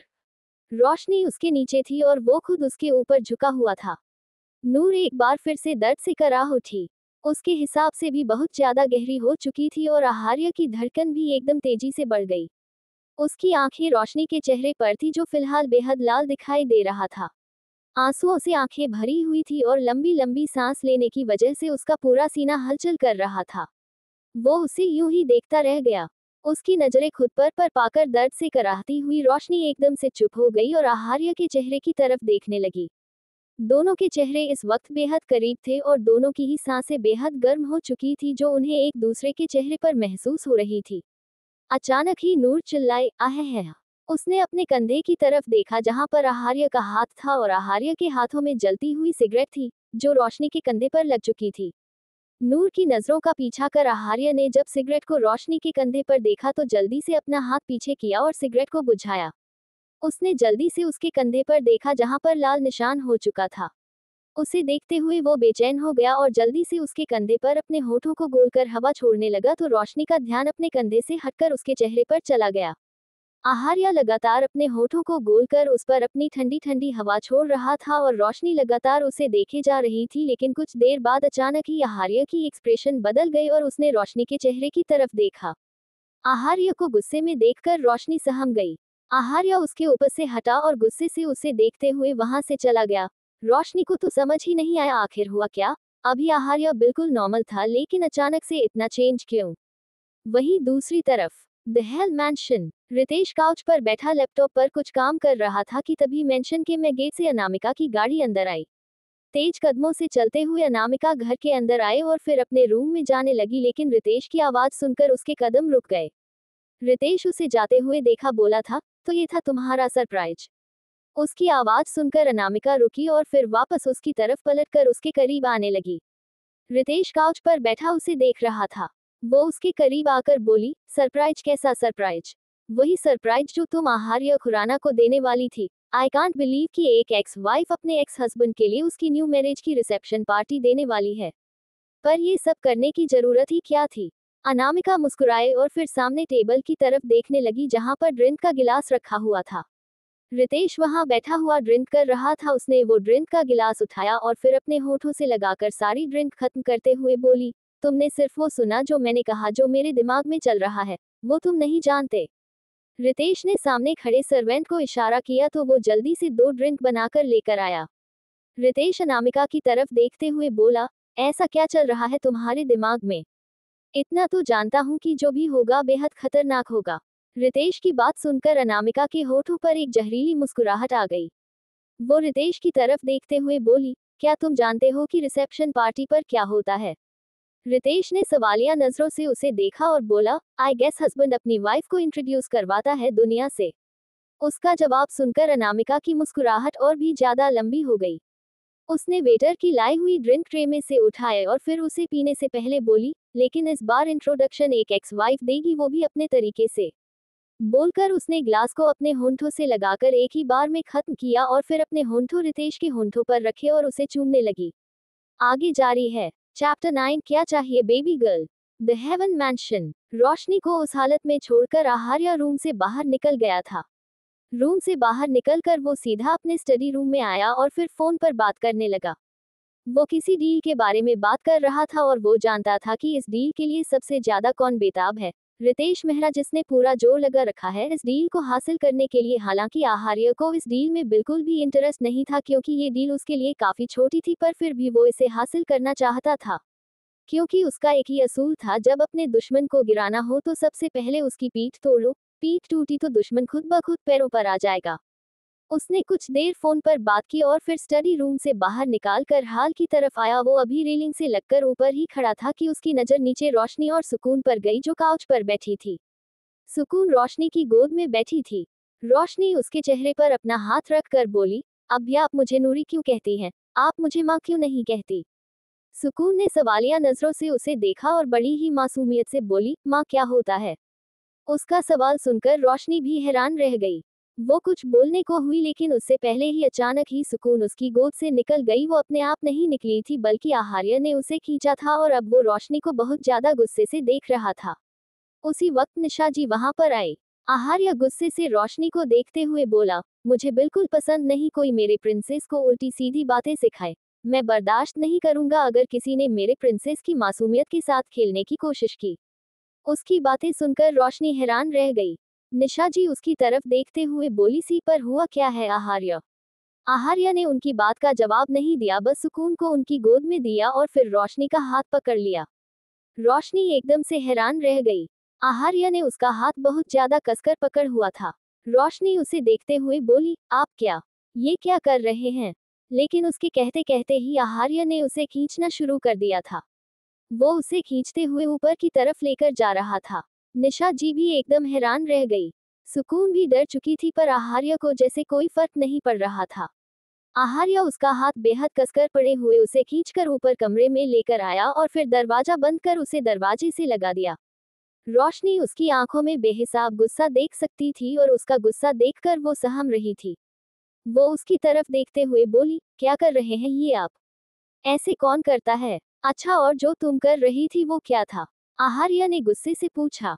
रोशनी हैरानगी से बोली, मैंने क्या किया था? आहार्य व्यंग्य से मुस्कुराया और बोला, अभी कुछ देर पहले ही तुम्हारी मासूमियत देख चुका हूँ, तो दोबारा मुझे पागल बनाने की कोशिश मत करो। मेरी प्रिंसेस मेरी जान है। उसने जिद की तो मैंने तुमसे शादी की, लेकिन अब तुम ये बिल्कुल मत सोचना कि तुम उसकी मासूमियत के साथ खेलकर अपनी घटिया हरकतों को अंजाम दोगी। उसकी बातें सुनकर न सिर्फ रोशनी हैरान हो रही थी, बल्कि उसे तकलीफ भी हो रही थी। उसने सुकून के साथ ऐसा क्या किया जो वो उसकी मासूमियत के साथ खेल गई? उसे कुछ समझ भी नहीं आ रहा था। वो आहार्य को देखते हुए बोली, लेकिन मैंने ऐसा किया क्या है? मैं सुबह से आपको देख रही हूँ, आप मुझ पर इल्जाम लगाए जा रहे हैं, जबकि मैंने कुछ किया ही नहीं। उद्धरण चिन्ह। माँ। आहार्य सिर्फ एक ही शब्द बोला। रोशनी भी धीमी से बोली, माँ। वो समझने की कोशिश कर रही थी कि क्या माँ? आहार्य उसके चेहरे की एक्सप्रेशन देखकर गुस्से से दांत पीसते हुए बोला, मेरी प्रिंसेस सिर्फ मेरी है। मैं ही उसका सब कुछ हूँ। उसकी कोई माँ नहीं है और तुम उसकी माँ बनने की कोशिश भी मत करना। तुम सिर्फ उसकी केयरटेकर हो, इससे बढ़कर कुछ नहीं। तो अपनी औकात में रहना। अगर औकात से बाहर निकली तो कब घर से उठकर बाहर फेंक दूंगा, पता भी नहीं चलेगा। आइंदा मेरी प्रिंसेस के दिमाग में अपनी गंदी बातें। चुप। एकदम चुप। मैं सुन रही हूँ, तो इसका मतलब ये नहीं कि आप कुछ भी कहेंगे। और आपने सोच भी कैसे लिया कि मैं सुकून के दिमाग में कुछ गलत डालूंगी? छोटी बच्ची है वो। रोशनी आहार्य को देखते हुए बोल रही थी। आहार्य उसकी बात बीच में ही काट कर बोला, छोटी बच्ची है तभी तो उसके दिमाग के साथ खेलकर तुम यहाँ तक पहुँच गई, वरना तुम्हारी हैसियत नहीं थी इस घर के दरवाजे तक आने की भी। उसकी बातें अब रोशनी से बर्दाश्त नहीं हो रही थी। वो भी गुस्से में बोली, तो मत लाते। किसने कहा था आपको मुझसे शादी करने के लिए? मैंने नहीं कहा था। आपने खुद रिश्ता भेजा था, आपके मॉम डैड मुझे मनान। और रियली तुम्हें लगता है कि तुम इतनी खास हो कि कोई तुम्हें मनाने आएगा? शायद गलतफहमी बहुत ज्यादा है तुम्हारे दिल में। निकाल दोगी तो अच्छा होगा, आहार्य ने कहा। रोशनी उसे देखते हुए बोली, मेरी गलतफहमी तो मैं खुद ठीक कर लूंगी, लेकिन पहले आप अपनी गलतफहमी दूर कीजिए। नफरत के साथ साथ न जाने क्या कुछ भर रखा है अपने अपने दिल और दिमाग में, लेकिन थोड़ा इस नफरत को हटाकर देखिए, कोई इतना भी बुरा नहीं होता जितना आप सोचते हैं। सुकून सिर्फ आपकी बेटी थी, लेकिन शादी हुई है हम दोनों की, इसलिए अब वो मेरी भी बेटी है। आहार्य उसकी बात सुनकर उसके बिल्कुल करीब हुआ और उसके चेहरे पर झुककर बोला, अच्छा फिर तो मुझ पर भी अपना हक जताने का सोच रही होगी तुम, तो क्या चाहिए बताओ। तुम्हें अपने पति से क्या चाहिए? सिर्फ रात को प्यार चाहिए या दिन में भी चाहिए? कहते हुए उसने उसकी कमर पर अपना हाथ रखा और उसे खुद से लगा लिया। उसकी बातें सुनकर रोशनी के चेहरे पर घृणा भरे भाव आ गए। आहार्य उसके बारे में ऐसा सोच भी कैसे सकता है? सोचते हुए वो कसमसाते हुए खुद को उसकी पकड़ से छुड़वाने की कोशिश कर रही थी। वो आहार्य की तरफ देखते हुए बोली, पहले मुझे लगा शायद ऐसी कोई बात है जो आपको इतना ज्यादा हर्ट कर चुकी है कि आप शादी जैसे पवित्र रिश्ते को भी इज्जत नहीं दे पा रहे हैं, उसे अपना नहीं पा रहे हैं, लेकिन अब मुझे एहसास हो रहा है कि आपकी तो सोच ही घटिया। अभी वो बोल ही रही थी कि आहार्य ने उसके दोनों गालों को दबाते हुए पकड़ा और बोला, तुम्हारी हिम्मत भी कैसे हुई मेरे सामने जुबान चलाने की? अपनी जुबान और हरकतों को लगान दो, वरना तुम्हें इस घर से बाहर निकालने में मुझे बिल्कुल वक्त नहीं लगेगा, और उसके बाद जो जिंदगी जहन्नम बनेगी तो अक्ल आ जाएगी कि आहार्य खुराना से पंगा लेना कितना खतरनाक हो सकता है। कहकर उसने एक झटके में रोशनी को छोड़ा तो रोशनी का सर पीछे दरवाजे से जा लगा और उसकी आह निकल गई। उसकी आंखों से आंसू आ गए थे, लेकिन आहार्य को कोई फर्क नहीं पड़ा। गुस्से से उसे देखते हुए उसने दरवाजा खोला और बाहर चला गया। रोशनी उसके जाने के बाद अपनी जगह पर ही खड़ी रह गई। उसके कानों में अभी भी आहार्य के लफ्ज सुनाई दे रहे थे, उसकी आंखों से रोना और भी ज्यादा तेज हो गया। वो खुद से ही बोली, मेरी गलती क्या थी? सुकून मेरी भी तो बच्ची है, अगर इतनी ही प्रॉब्लम थी मुझसे, तो मुझसे शादी ही क्यों की? क्यों मेरी जिंदगी खराब की? और आखिर मैंने ऐसा किया ही क्या है जो मुझसे इतनी नफरत है? नहीं चाहिए मुझे किसी की नफरत, मैं नहीं झेल सकती हूँ ये नफरत। कहते हुए उसकी आंखों से आंसू और भी ज्यादा तेज हो गए और वो नीचे जमीन पर ही बैठ गई। न जाने कितनी ही देर वह यूं ही रोती रही। रात का वक्त। The loud vibe club, Mumbai का टॉप लग्जूरियस क्लब। आहार्य की गाड़ी बाहर पार्किंग एरिया में आकर रुकी और गाड़ी से निकलकर आहार्य क्लब के अंदर आया। उसके फोन पर लगातार फोन आ रहा था, लेकिन वो कोई भी फोन रिसीव नहीं कर रहा था। एक बार फिर से उसका फोन बजा और मौलिक नाम देखकर उसने अपना फोन स्विच ऑफ कर दिया। वो दोपहर से ही घर से निकला हुआ था और अब रात के 12 बज चुके थे। वो यूं ही इधर उधर घूम रहा था। ना ही उसका ऑफिस जाने का मन था, और रोशनी के साथ जो उसकी बहस हुई उसके बाद वो घर जाना भी नहीं चाहता था। काउंटर पर आकर वो चेयर पर बैठा और फिर अपने लिए ड्रिंक ऑर्डर की। वो पहले से ही काफी ज्यादा नशे में था, जब से वो घर से निकला था तब से ही वो ड्रिंक कर रहा था, और अब वो क्लब में भी और ड्रिंक करने आया था। उसकी आंखें नशे से भरी हुई थी। दो लड़कियां जो क्लब में फ्लोर पर डांस कर रही थी, उनकी नजर जब आहार्य पर गई तो उनके चेहरे पर एक मिस्टीरियस स्माइल आ गई। वो दोनों ही आहार्य खुराना को जानती थी। आखिर मुंबई में ऐसा कौन ही होगा जो आहार्य खुराना के बारे में न जानता हो। उन दोनों ने एक दूसरे की तरफ देखा और फिर आहार्य की तरफ आए। उनमें से एक लड़की ने आहार्य के कंधे पर अपना हाथ रखा और फिर घूमते हुए उसके सामने आकर उसके चेहरे को देखने लगी। आहार्य जो नशे में डूबा हुआ था और अभी भी उसके होठों से ड्रिंक का गिलास लगा हुआ था, उसने नजर उठाकर उसकी तरफ देखा। उस लड़की के चेहरे पर सडक्टिव एक्सप्रेशन थे। आहार्य उसे देखते हुए बोला, क्या चाहिए बेबी गर्ल? वो लड़की मुस्कुराए और सेडक्टिव वे में बोली, क्या मुझे जो चाहिए वो मिल जाएगा? कहते हुए वो हल्का सा उसके चेहरे पर झुकी। आहार्य ने उसकी कमर पर अपना हाथ रखकर उसे खींचा और बोला, अगर तुम्हारी औकात उसे हासिल करने की होगी तो मिलेगा, वरना वह मिलेगा जो सोच से बाहर होगा। Drink, can I share it? उसे लड़की ने आहार्य के हाथों में पकड़े हुए गिलास की तरफ देखकर पूछा। आहार्य मुस्कुराया और फिर ड्रिंक का ग्लास अपने होठों से लगा लिया और फिर उसे खत्म करते हुए आखिरी में इशारा कर पूछा कि क्या अभी भी उसे ड्रिंक चाहिए, क्योंकि आहार्य के मुंह में अभी भी वो ड्रिंक थी। वो लड़की बड़ी ही अदा से अपने बालों को एक तरफ कर मुस्कुराए और फिर आहार्य के डार्क लिप्स को देखते हुए उसके चेहरे पर झुक गई। आगे जारी है। Chapter 10 drunk Aharya. उसे लड़की ने आहार्य से जब ड्रिंक शेयर करने का कहा तो आहार्य मुस्कुराया और फिर ड्रिंक का ग्लास अपने होठों से लगा लिया और फिर उसे खत्म करते हुए आखिर में इशारा कर पूछा कि क्या अभी भी उसे ड्रिंक चाहिए, क्योंकि आहार्य के मुंह में अभी भी वो ड्रिंक थी। वो लड़की बड़ी ही अदा से अपने बालों को एक तरफ कर मुस्कुराए और फिर आहार्य के डार्क लिप्स को देखते हुए उसके चेहरे पर झुक गई। वो उसके होठों पर अपने होंठ रखने ही वाली थी कि आहार्य हल्का सा पीछे हो गया और फिर अपना चेहरा घुमा लिया तो वो लड़की हैरानी से उसे देखते हुए उसके ऊपर की से हट गई। आहार्य ने सामने काउंटर पर खड़े लड़के को देखा और फिर अपनी बोतल में से एक ड्रिंक बनाकर उसे लड़के की तरफ बाई। वो लड़का हैरानी से आहार्य को देखने लगा। आहार्य न सिर्फ मुंबई का टॉप बिलियनियर था बल्कि पूरी दुनिया में उसका नाम चलता था। आहार्य उसे देखते हुए बोला, वैसे तो तुम मुझे ड्रिंक सर्व करते हो लेकिन आज मैं तुम्हें ड्रिंक सर्व कर रहा हूँ।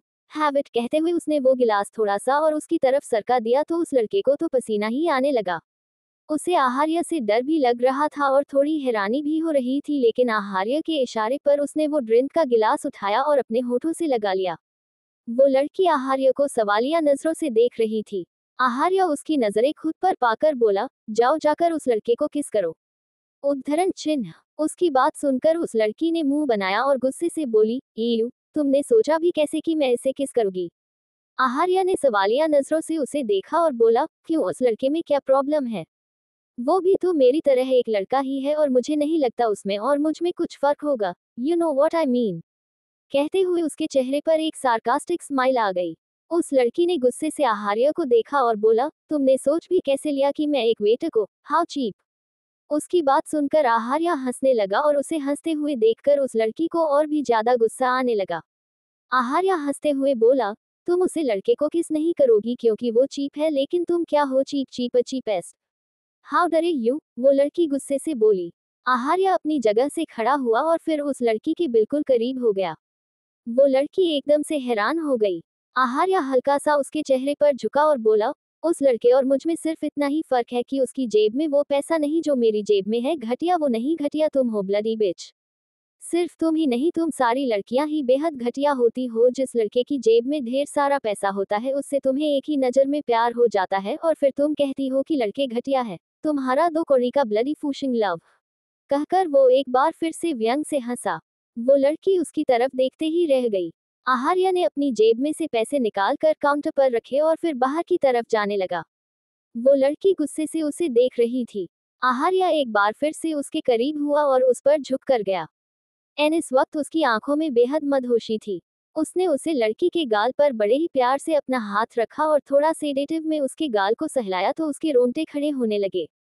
उसकी आंखों में भी मदहोशी छाने लगी। आहार्य की एक छुवन से ही वो पूरी तरह से ब्लैंक हो चुकी थी। आहार्य ने अपने हाथ में पकड़े हुए ड्रिंक कैन की तरफ देखा और फिर उसे उसकी गर्दन पर उड़ेल दिया। वो लड़की अपनी जगह पर खड़ी खड़ी कांप गई और अपनी गर्दन की तरफ देखने लगी। आहार्य उसकी गर्दन पर झुका और फिर हल्का सा अपने होठों को उसकी गर्दन पर रखकर बोला, आहार्य खुराना के होठों को तुम छुओ, तुम्हारी इतनी औकात नहीं, पर इसे तुम पूरी जिंदगी भूल नहीं पाओगी। बोलकर आहार्य उससे अलग हुआ और आगे की तरफ बढ़ गया। वो लड़की बस उसे देखते ही रह गई। उसे अभी भी आहार्य के होंठ अपने गर्दन पर महसूस हो रहे थे। तभी दरवाजे पर मौलिक आया। इस वक्त आहार्य बहुत ज्यादा नशे में था और उसके कदम लखा रहे थे। मौलिक ने जल्दी से आकर आहार्य को संभाला और फिर उसे बाहर लेकर आया। वो उसे देखते हुए बोला, बॉस अप्रोच रोज ये सब ड्रिंक। अभी वो बोल ही रहा था कि आहार्य ने उसे जोर से धक्का दिया और बोला, अपनी औकात मत भूलो, तुम्हारा बॉस मैं हूँ, तुम मेरे बॉस नहीं हो। मैं रोज क्या करता हूँ क्या नहीं, this is none of your business. उसकी बात सुनकर मौलिक ने अपना सर झुका लिया और फिर एक बार फिर से उसकी तरफ बढ़कर उसे संभाल लिया। अगर वो नहीं संभालता तो शायद आहार्य गिर ही जाता। इस वक्त उसने बहुत ही ज्यादा ड्रिंक की हुई थी। मौलिक ने जल्दी से उसे गाड़ी में बिठाया और फिर गाड़ी द हेवन मैंशन की तरफ बढ़ा दी। सभी लड़कियां एक जैसी होती है, इन्हें बस पैसों से मतलब होता है। पैसा फेंको और कुछ भी करो, और जिसके पास पैसा नहीं है उसकी नजरें भी ये खुद पर बर्दाश्त नहीं करती। उसकी नजरें इन्हें घटिया लगती है लेकिन अपने इरादे, उन पर इन्हें शर्म नहीं आती। Bloody B तारांकन तारांकन। आहार्य ना जाने क्या क्या बोल रहा था। मौलिक चुपचाप ड्राइव कर रहा था। उसे ये सब सुनने की आदत थी क्योंकि आहार्य के पास्ट के बारे में वो सब जानता था और उसके बाद आहार्य की लड़कियों के लिए ये राय बना ज्यादा हैरानी की बात नहीं थी। कुछ ही देर बाद उनकी गाड़ी द हेवन मैंशन के बाहर पहुंची। मौलिक जल्दी से गाड़ी से बाहर निकाला और फिर आकर आहार्य की तरफ का दरवाजा खोला। आहार्य पूरी तरह से नशे में टुन हो चुका था। उसने अपने कंधे के सहारे आहार्य को संभाला और फिर उसे मेंशन के अंदर लेकर जाने लगा। वो उसे मेंशन के अंदर तो ले आया लेकिन अब उसे आगे कुछ समझ नहीं आ रहा था। वो उसे सीधा रूम में भी नहीं लेकर जा सकता था क्योंकि वहां पर रोशनी होती और रोशनी शायद आहार्य को इस हालत में देखकर डर जाती है। अभी वो सोच ही रहा था कि रोशनी बिल्कुल उन दोनों के पास आकर खड़ी हो गई। रोशनी को अपने सामने देखकर मौलिक चौंक गया जबकि रोशनी अपनी बड़ी बड़ी आंखों से आहार्य को देख रही थी। उसे लगा शायद आहार्य घर जाकर सुकून के कमरे में चला गया होगा, इसीलिए उसने ज्यादा ध्यान नहीं दिया। सुकून को सुलाकर वो अपने कमरे में आ गई थी लेकिन उसे नींद नहीं आ रही थी और बेचैनी के चलते ही वो किचन में पानी लेने आई थी। सॉरी, मैं इन्हें गेस्ट रूम में ले जाता हूँ, मौलिक ने कहा और आहार्य को गेस्ट रूम में लेकर जाने लगा लेकिन नूर ने उसे रोका और बोली, नहीं, आप इन्हें यहीं पर छोड़ दीजिए, मैं इन्हें हमारे रूम में ले जाऊंगी। मौलिक ने हैरानी से रोशनी को देखा। नूर छोटी सी बच्ची दिखाई देती थी और मौलिक एकदम बीस्ट। वो उसे हैरानगी से देख ही रहा था कि रोशनी आगे बढ़ी और उसने आहार्य के सीने पर अपना हाथ रखकर अपनी पूरी बाहें उस पर लपेट दी और आहार्य को अपने सहारे कर लिया तो मौलिक उसे देखता ही रह गया। वो रोशनी की तरफ देखते हुए बोला, आर यू शो माम। रोशनी ने अपना सर हाँ में हिलाया और आगे की तरफ बढ़ना शुरू कर दिया तो मौलिक भी जल्दी से वहां से निकल गया। रोशनी के लिए आहार्य को संभालना मुश्किल ही नहीं, लगभग नामुमकिन था।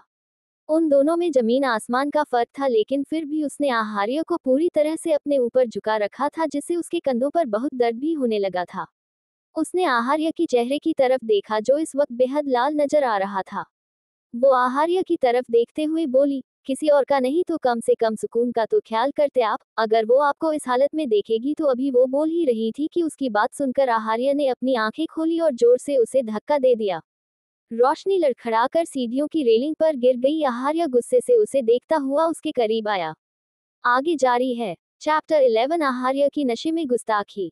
रोशनी आहार्य की तरफ देखते हुए बोली, किसी और का नहीं तो कम से कम सुकून का तो ख्याल करते आप, अगर वो आपको इस हालत में देखेगी तो। अभी वो बोल ही रही थी कि उसकी बात सुनकर आहार्य ने अपनी आंखें खोली और जोर से उसे धक्का दे दिया। रोशनी लड़खड़ाकर सीढ़ियों की रेलिंग पर गिर गई। आहार्य गुस्से से उसे देखता हुआ उसके करीब आया। रोशनी हैरानी से अपनी बड़ी बड़ी आंखों से उसे देख रही थी।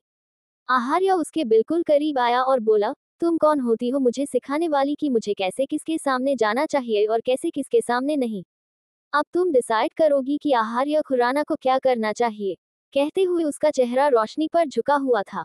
रोशनी उसके चेहरे की तरफ देखते हुए बोली, अगर आप गलती करेंगी तो मैं आपको जरूर बताऊंगी कि आप गलत कर रहे हैं। शादी हुई है हमारी तो आपका सही गलत देखना मेरा हक। अभी वो बोल ही रही थी कि आहार्य गुस्से से बोल, शट अप। शादी शादी शादी, जब देखो शादी शादी की लत लगाती रहती हो। कैसी शादी, कौन सी शादी, मैं नहीं मानता इस शादी को, नहीं हो तुम मेरी बीवी। अब बताओ क्या हक है तुम्हारा मुझे रोकने का। रोशनी जानती थी कि आहार्य नशे में है लेकिन फिर भी उसकी बातों को वो इग्नोर नहीं कर पा रही थी। वो उसकी तरफ देखते हुए बोली, ठीक है, मान लेती हूँ आप नहीं मानते इस शादी को, लेकिन मैं मानती हूँ और मुझे आपके मानने या ना मानने से कोई फर्क नहीं पड़ता। उसकी बात सुनकर आहार्य के चेहरे पर तिरछी मुस्कुराहट आ गई। उसे मुस्कुराते हुए देख रोशनी हैरानी से उसे देख रही थी। आहार्य ने उसकी कमर पर अपना हाथ रखा और उसे अपने करीब खींचते हुए बोला, मैं जानता था तुम यही जवाब दोगी, आखिर तुम इस शादी को कैसे ही नहीं मानोगी। इस शादी से तो तुम्हें इतना प्रॉफिट होने वाला है। कहाँ तुम आश्रम में पली बड़ी और कहाँ ये महल, और वो भी सीधा इस महल की रानी। आखिर तुम इस शादी को इनकार कैसे ही करती। पर आहार्य खुराना चोर या नहीं है। आहार्य खुराना अच्छे से जानता है कौन उसके साथ किस लिए है और इसलिए आहार्य खुराना को अब किसी को अपने साथ रखना ही नहीं है। आहार्य की बात सुनकर रोशनी व्यंग से मुस्कुराए और बोली, आपके रखने या ना रखने से कुछ नहीं होगा, बीवी हूँ आपकी तो आपके साथ ही रहूंगी। उसकी बात सुनकर अब आहार्य को और भी ज्यादा तेज हंसी आई। हंसते हुए वो रोशनी से थोड़ा पीछे हट गया। रोशनी बस उसे हंसते हुए देख रही थी। अचानक से ही आहार्य बिल्कुल चुप हुआ और एकदम से उसके बिल्कुल करीब हो गया तो रोशनी सहम गई। उसकी धड़कनें तेजी से बढ़ गई थी। वो अपनी एक टक नजरों से आहार्य की तरफ देख रही थी। आहार्य उसके चेहरे पर झुका और बोला, अच्छा इसीलिए तुम मुझ पर हक जताना चाहती थी ना, तो बताओ कैसा हक चाहिए। कहकर उसने एक बार फिर से रोशनी को अपने करीब खींच लिया तो रोशनी बिल्कुल उसके ऊपर आ गिरी जिसकी वजह से आहार्य के कदम लड़खड़ा गए और वो पीछे की तरफ गिरा। रोशनी उसके ऊपर ही थी तो रोशनी भी उसके साथ ही गिरी। आहार्य नीचे जमीन पर लेटा हुआ था और रोशनी उसके ऊपर पूरी तरह से झुकी हुई थी। आहार्य उसके चेहरे की तरफ देखते हुए बोला, तो बताओ माय डियर बीवी तुम्हें कौन सा हक चाहिए। कहते हुए उसने रोशनी के गाल पर अपना हाथ रखा और उसके गाल को सहलाने लगा। रोशनी खुद में ही सिमटने लगी। उसने उठने की कोशिश की क्योंकि इस वक्त वो जिस तरह से आहार्य पर झुकी हुई थी, उसे बहुत शर्म आ रही थी, लेकिन आहार्य ने उसे खुद पर से उठने नहीं दिया और अब उसकी गर्दन पर अपनी उंगलियां चलते हुए बोला, बताओ ना बीवी, कैसा हक चाहिए तुम्हें मुझसे? प्यार चाहती हो तुम मुझसे? तो दूं मैं तुम्हें प्यार। कहते हुए उसकी उंगलियां अभी भी रोशनी की गर्दन पर चल रही थी। रोशनी की जिंदगी में आज तक कोई आया ही नहीं था, तो ऐसी छुअन भी कभी उसे किसी से नहीं मिली। ऊपर से आहार्य का उसका पति होना उसे एक अलग ही एहसास दे रहा था। अगर वो आहार्य से प्यार नहीं करती थी तो नफरत भी नहीं करती थी। एक पति पत्नी का जो रिश्ता होता है, बस उसके दिल में वही रिश्ता था, और ऐसे में आहार्य का इस तरह से उसे छूना एक अनजाना एहसास दे रहा था। उसकी नजरें आहार्य के चेहरे पर थी, जो नशे में होने की वजह से बेहद लाल था। वो उसे देखते हुए बोली, आप प्लीज रूम में चलिए। ओह डियर बीवी, तो तुम चाहती हो कि हम रूम में चले? क्यों, क्या मैं यहाँ पर तुम्हें प्यार नहीं कर सकता? क्या यहाँ पर हमारा प्यार करना गलत हो जाएगा? तुम्हारा तो हक है ना मुझ पर, तो मैं चाहता हूँ कि तुम मुझ पर अपना हक जताओ। करो मुझे प्यार, जैसे एक पत्नी अपने पति से करती है। कहते हुए आहार्य ने उसके सिर पर पीछे की तरफ अपना हाथ रखा और उसके चेहरे को बिल्कुल अपने चेहरे पर झुका लिया। रोशनी थोड़ी असहज हो गई। उसे अब आहार्य के मुंह से शराब की इतनी ज्यादा स्मेल आ रही थी कि वो उसके मुंह के बिल्कुल पास अपना मुंह कर ही नहीं पा रही थी, लेकिन आहार्य ने उसे बहुत कसकर पकड़ हुआ था। वो उसे देखते हुए बोली, आप नशे में है? तो नशे में हुई गुस्ताखी तो और भी ज्यादा अच्छी होती है। करने दो ना मुझे ये गुस्ताखी। कहते हुए आहार्य की नजरें रोशनी की गर्दन पर थी। रोशनी खुद में ही सिमटने लगी। उसने अपने आसपास देखा, सिर्फ डिम लाइट जल रही थी, इसीलिए कुछ साफ नजर नहीं आ रहा था, पर उस डिम लाइट में उसे आहार्य का चेहरा साफ दिखाई दे रहा था। आहार्य ने जब उसे अपने आसपास देखते हुए देखा तो बोला, कोई नहीं देख रहा हमें, सिर्फ तुम और मैं और मेरी ये गुस्ताखी। कहते हुए आर्य ने नूर की गर्दन पर अपने होंठ रख दिए तो रोशनी के आहार्य के सीने पर रखे हुए हाथ एकदम से मुट्ठी में कस गए। उसने उसकी शर्ट को कसकर भींच लिया था। आहार्य उसकी गर्दन पर चूमने लगा। रोशनी पूरी तरह से सहने लगी। उसके रोंगटे खड़े हो रहे थे। उसकी सिसकियां निकल रही थी। वो अटक अटक कर बोली, प्लीज प्लीज, आप रूम में चलिए, आप होश में नहीं है। कहते हुए उसकी सांसें बेहद गहरी थी। आहार्य हल्का सा मुस्कुराया और बोला, मैं होश में रहना भी नहीं चाहता। मैं हमेशा नशे में रहना चाहता हूँ, क्योंकि नशे में तकलीफ नहीं होती। तकलीफ होती भी है तो दिल को नहीं होती, और जब दिल को तकलीफ नहीं होता तो बेहद सुकून मिलता है, और मुझे सिर्फ सुकून चाहिए। कहते हुए उसने रोशनी के चेहरे की तरफ देखा, जो इस डिम लाइट में और भी ज्यादा अट्रैक्टिव लग रहा था। रोशनी भी उसके चेहरे की तरफ देख रही थी। आहार्य ने अब अपना हाथ एक बार फिर से उसके गाल पर रखा और उसके होठों को सहलाते हुए बोला, तुम ही बताओ ना, क्या मुझे सुकून नहीं मिलना चाहिए? तुम जानती हो मेरा दिल कितना तड़प रहा है। कहते हुए उसने रोशनी का हाथ अपने हाथ में लिया और फिर उसे अपने सीने पर रख दिया। रोशनी उसके सीने में हो रही धक धक को साफ महसूस कर सकती थी। वो आहार्य की आंखों में देख रही थी, जहां उसे एक तड़प दिखाई दे रही थी। आहार्य उसे देखते हुए बोला, महसूस करो मेरी तड़प को। क्या ऐसी तड़प कभी तुम्हें भी हुई है? क्या किसी ने तुम्हें भी ऐसे ही तड़पाया है? कहते हुए उसने रोशनी को नीचे की तरफ कर दिया, जिससे अब रोशनी जमीन पर आ गई और आहार्य हल्का सा उसके ऊपर झुक गया। रोशनी की गर्म सांसें आहार्य को अपने चेहरे पर महसूस हो रही थी, और शायद यही उसकी मदहोशी के बढ़ने का कारण था। रोशनी के पास आहार्य की बातों का कोई जवाब नहीं था, लेकिन उसे महसूस बहुत कुछ हो रहा था। आहार्य बोला, तुम शादी की बात करती हो, मेरा किसी लड़की की तरफ देखने का मन नहीं करता। सभी लड़कियां ब्लडी बिचेस होती है, जो काटने का मौका ढूंढती हैं। इसीलिए अब आहार्य खुराना किसी कुत्ते पर यकीन कर लेगा, लेकिन लड़की पर नहीं करेगा। सो गेट लॉस्ट। कहते हुए वो रोशनी के ऊपर से हट गया और अपनी जगह से उठने की कोशिश करने लगा। रोशनी तो उसकी बातें सुनकर ही सुन हो चुकी थी। कोई किसी से इतनी नफरत कैसे कर सकता है, और आखिर नफरत का कारण क्या है, उसे कुछ नहीं पता था। वो भी अपनी जगह से उठी और आहार्य को संभालने लगी, जो सीढ़ियों को पकड़कर ऊपर जाने की कोशिश कर रहा था। उसने उसके हाथ को पकड़ा तो आहार्य ने एक झटके से अपने हाथ को छुड़वाया और बोला, मेरे करीब आने की कोशिश मत करना, दूर रहो मुझसे, बिल्कुल दूर। कहते हुए उसका चेहरा गुस्से से कांप रहा था। उसे इतने गुस्से में देखकर रोशनी भी थोड़ा सहम गई, लेकिन वो आहार्य को यूं ही नहीं छोड़ सकती थी। वो अब उसके करीब गई, लेकिन उसने उसे छुआ नहीं, बस आहार्य के पीछे पीछे चलती रही। आहार्य रूम के बाहर पहुंचा और फिर अंदर आकर सीधा बेड पर गिर गया। उसके पैर बेड से नीचे लटक रहे थे। आई हेट बी तारानकन तारानकन, ब्लडी बी तारानकन तारानकन, आहार्य बड़बड़ाते हुए बोल रहा था। रोशनी ने ये शब्द उसके मुंह से पहले भी सुने थे। उसने दरवाजा बंद किया और फिर आहार्य की तरफ आकर उसके पैरों से जूते निकलने लगी, लेकिन जैसे ही आहार्य को अपने पैरों पर किसी का हाथ महसूस हुआ, वो झट से अपनी जगह से उठा और फिर रोशनी को धक्का देते हुए बोला, तुम्हें समझ में नहीं आता, दूर रहो मुझसे, क्यों आ रही हो मेरे करीब? आखिर चाहती क्या हो? पैरों पर हाथ लगाकर सीधा दिल पर वार करना चाहती हो? नहीं होगा, आहार्य खुराना के सीने में दिल नहीं है। अब तुम उसके दिल के साथ खेल नहीं सकती, सो जस्ट स्टे अवे। कहते हुए बेहद गुस्से से रोशनी को देख रहा था। आगे जारी है। Chapter 12 I want love. Roshni Aharya के पैरों से उसके जूते निकालने की कोशिश कर रही थी और आहार्य ने उसके हाथों की छुअन खुद के पैरों पर महसूस कर ही उसे धक्का दे दिया था। रोशनी बस उसकी तरफ देखते ही रह गई।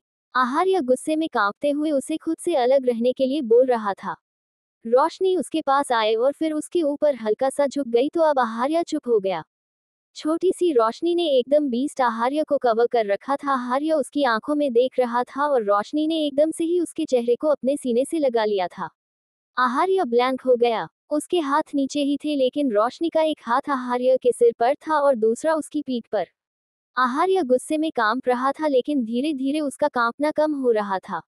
रोशनी अभी भी उसे अपने सीने से अलग नहीं कर रही थी। उसने उसके चेहरे को बिल्कुल अपने सीने से लगाया हुआ था।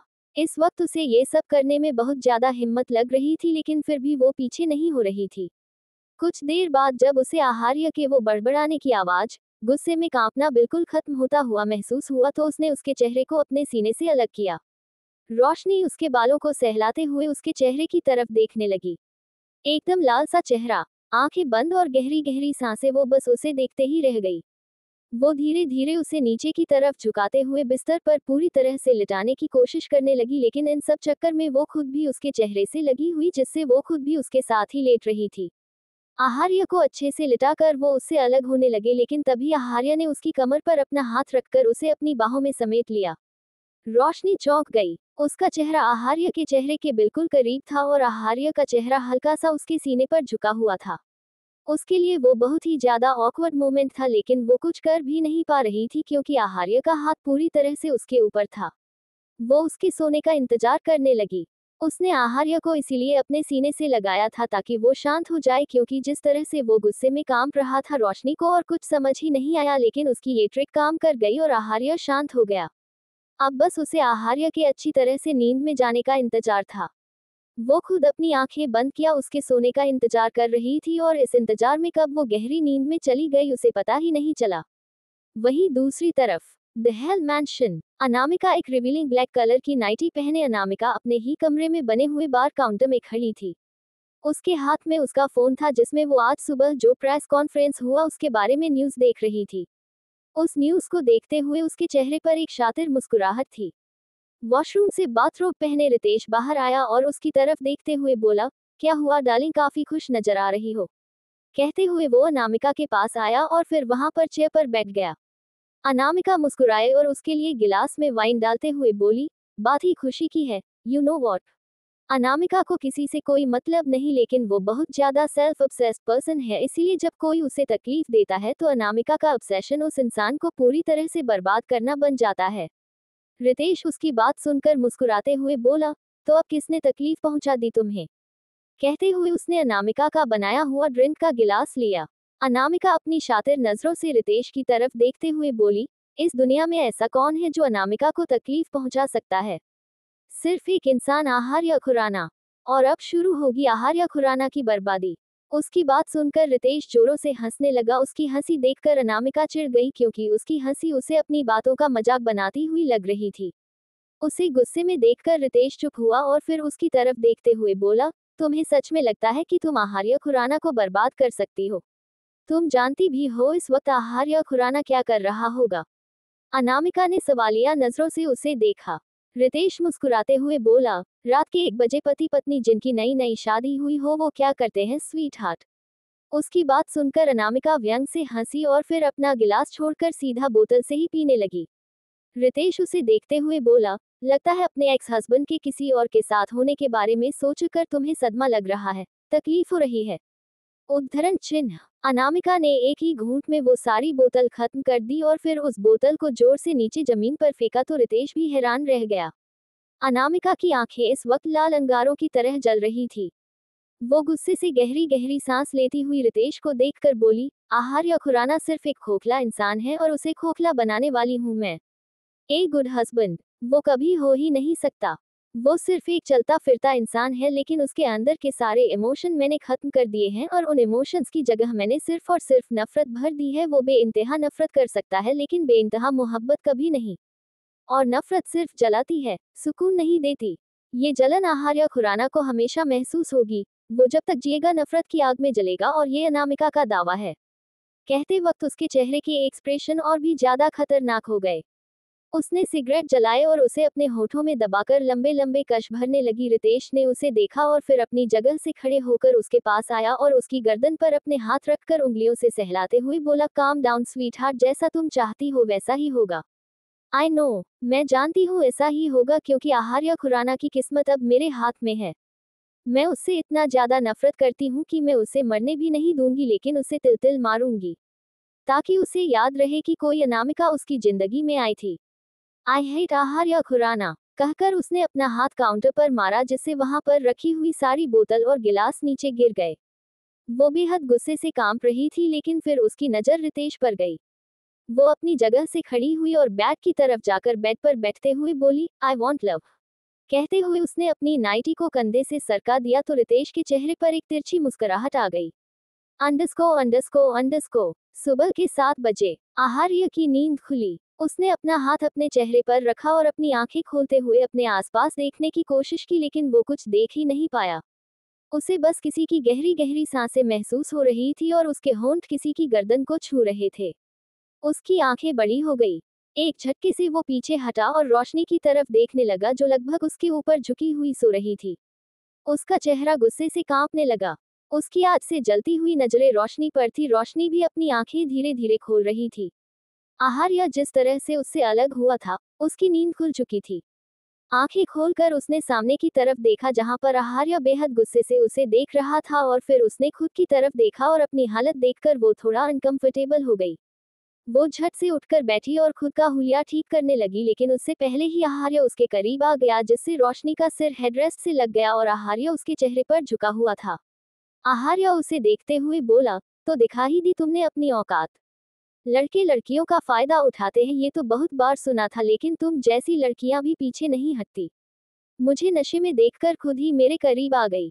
चाहती क्या थी कि नशे में वो करूं जो तुम्हें चाहिए। कितनी डेस्परेट हो ना मुझे अपना बनाने के लिए, तुम इसलिए घटिया हरकतें कर रही हो। शर्म नहीं आए तुम्हें। वैसे तो बहुत सती सावित्री। आगे जारी है। Chapter 13 you just shut up. Aharya Roshni को देखते हुए बोला, तो दिखा ही दी तुमने अपनी औकात। लड़के लड़कियों का फायदा उठाते हैं, ये तो बहुत बार सुना था, लेकिन तुम जैसी लड़कियां भी पीछे नहीं हटती। मुझे नशे में देखकर खुद ही मेरे करीब आ गई। चाहती क्या थी कि नशे में वो करूं जो तुम्हें चाहिए। कितनी डेस्परेट हो ना मुझे अपना बनाने के लिए, तुम इसलिए घटिया हरकतें कर रही हो। शर्म नहीं आए तुम्हें। वैसे तो बहुत सती सावित्री। चुप, एकदम चुप। इंसान को सिर्फ उतना ही बोलना चाहिए जितना सामने वाला बर्दाश्त कर पाए, क्योंकि सामने वाले की बर्दाश्त करने की हद टूटी तो बहुत कुछ टूट जाता है। रोशनी ने मायूसी से कहा। आर्य की बातें सुनकर ही उसका मुंह उतर चुका था। आर्य गुस्से से चिल्लाकर बोला, यू जस्ट शट अप, सुबह सुबह मुझे अपना भाषण मत दो। बोलते हुए वो रोशनी के ऊपर से हटा और फिर गुस्से से उसे देखते हुए बालकनी की तरफ चला गया। रोशनी अपनी सूनी नजरों से उसे देख रही थी। बालकनी में जाने के बाद आहार्य उसे दिखाई नहीं दे रहा था, लेकिन कुछ ही देर बाद उसे सिगरेट की स्मेल आने लगी। वो भी अपनी जगह से उठी और वार्डरोब में से अपने कपड़े लेकर वॉशरूम में जाने लगी। आहार्य की नजरें रोशनी पर ही थी। रोशनी वॉशरूम में आ तो गई, लेकिन आहार्य की बातें अभी तक उसके दिमाग से नहीं गई थी। वो शावर के नीचे खड़ी हुई और उन सब बातों के बारे में सोचती रही। उसे समझ नहीं आ रहा था कि कोई इंसान इस हद तक किसी से नफरत कैसे कर सकता है कि उसकी हर एक बात को गलत समझे। वो भी तब जब उसे इंसान से नफरत करने का कोई मतलब ही नहीं बनता। वो वॉशरूम से बाहर आए और ड्रेसिंग की तरफ जाने लगी। इस वक्त टेबल पर रखा हुआ आहार्य का फोन बजा। रोशनी ने बालकनी की तरफ देखा, लेकिन उसे आहार्य नजर नहीं आ रहा था, तो उसने आहार्य के फोन की तरफ अपना हाथ बढ़ाया, लेकिन तभी आहार्य ने उसके आगे से अपना फोन उठा लिया और फिर गुस्से से देखते हुए बोला, मेरी चीजों को छूने की कोशिश भी मत करना। रोशनी उसे देखते ही रह गई। उसको बहुत गुस्सा आ रहा था। आहार्य वहां से जाने लगा, लेकिन उससे पहले ही रोशनी ने उसका हाथ पकड़कर उसे रोक लिया। आहार्य वापस उसकी तरफ घुमा और अगले ही पल रोशनी ने उसे धक्का दिया और बोली, आप समझते क्या है खुद को? कोई आपको और आपकी चीजों को छूने के लिए मरे जा रहा है क्या? नहीं, बिल्कुल नहीं। गलतफहमी है आपको बहुत बड़ी। आहार्य गुस्से से कांपते हुए उसकी तरफ देख रहा था।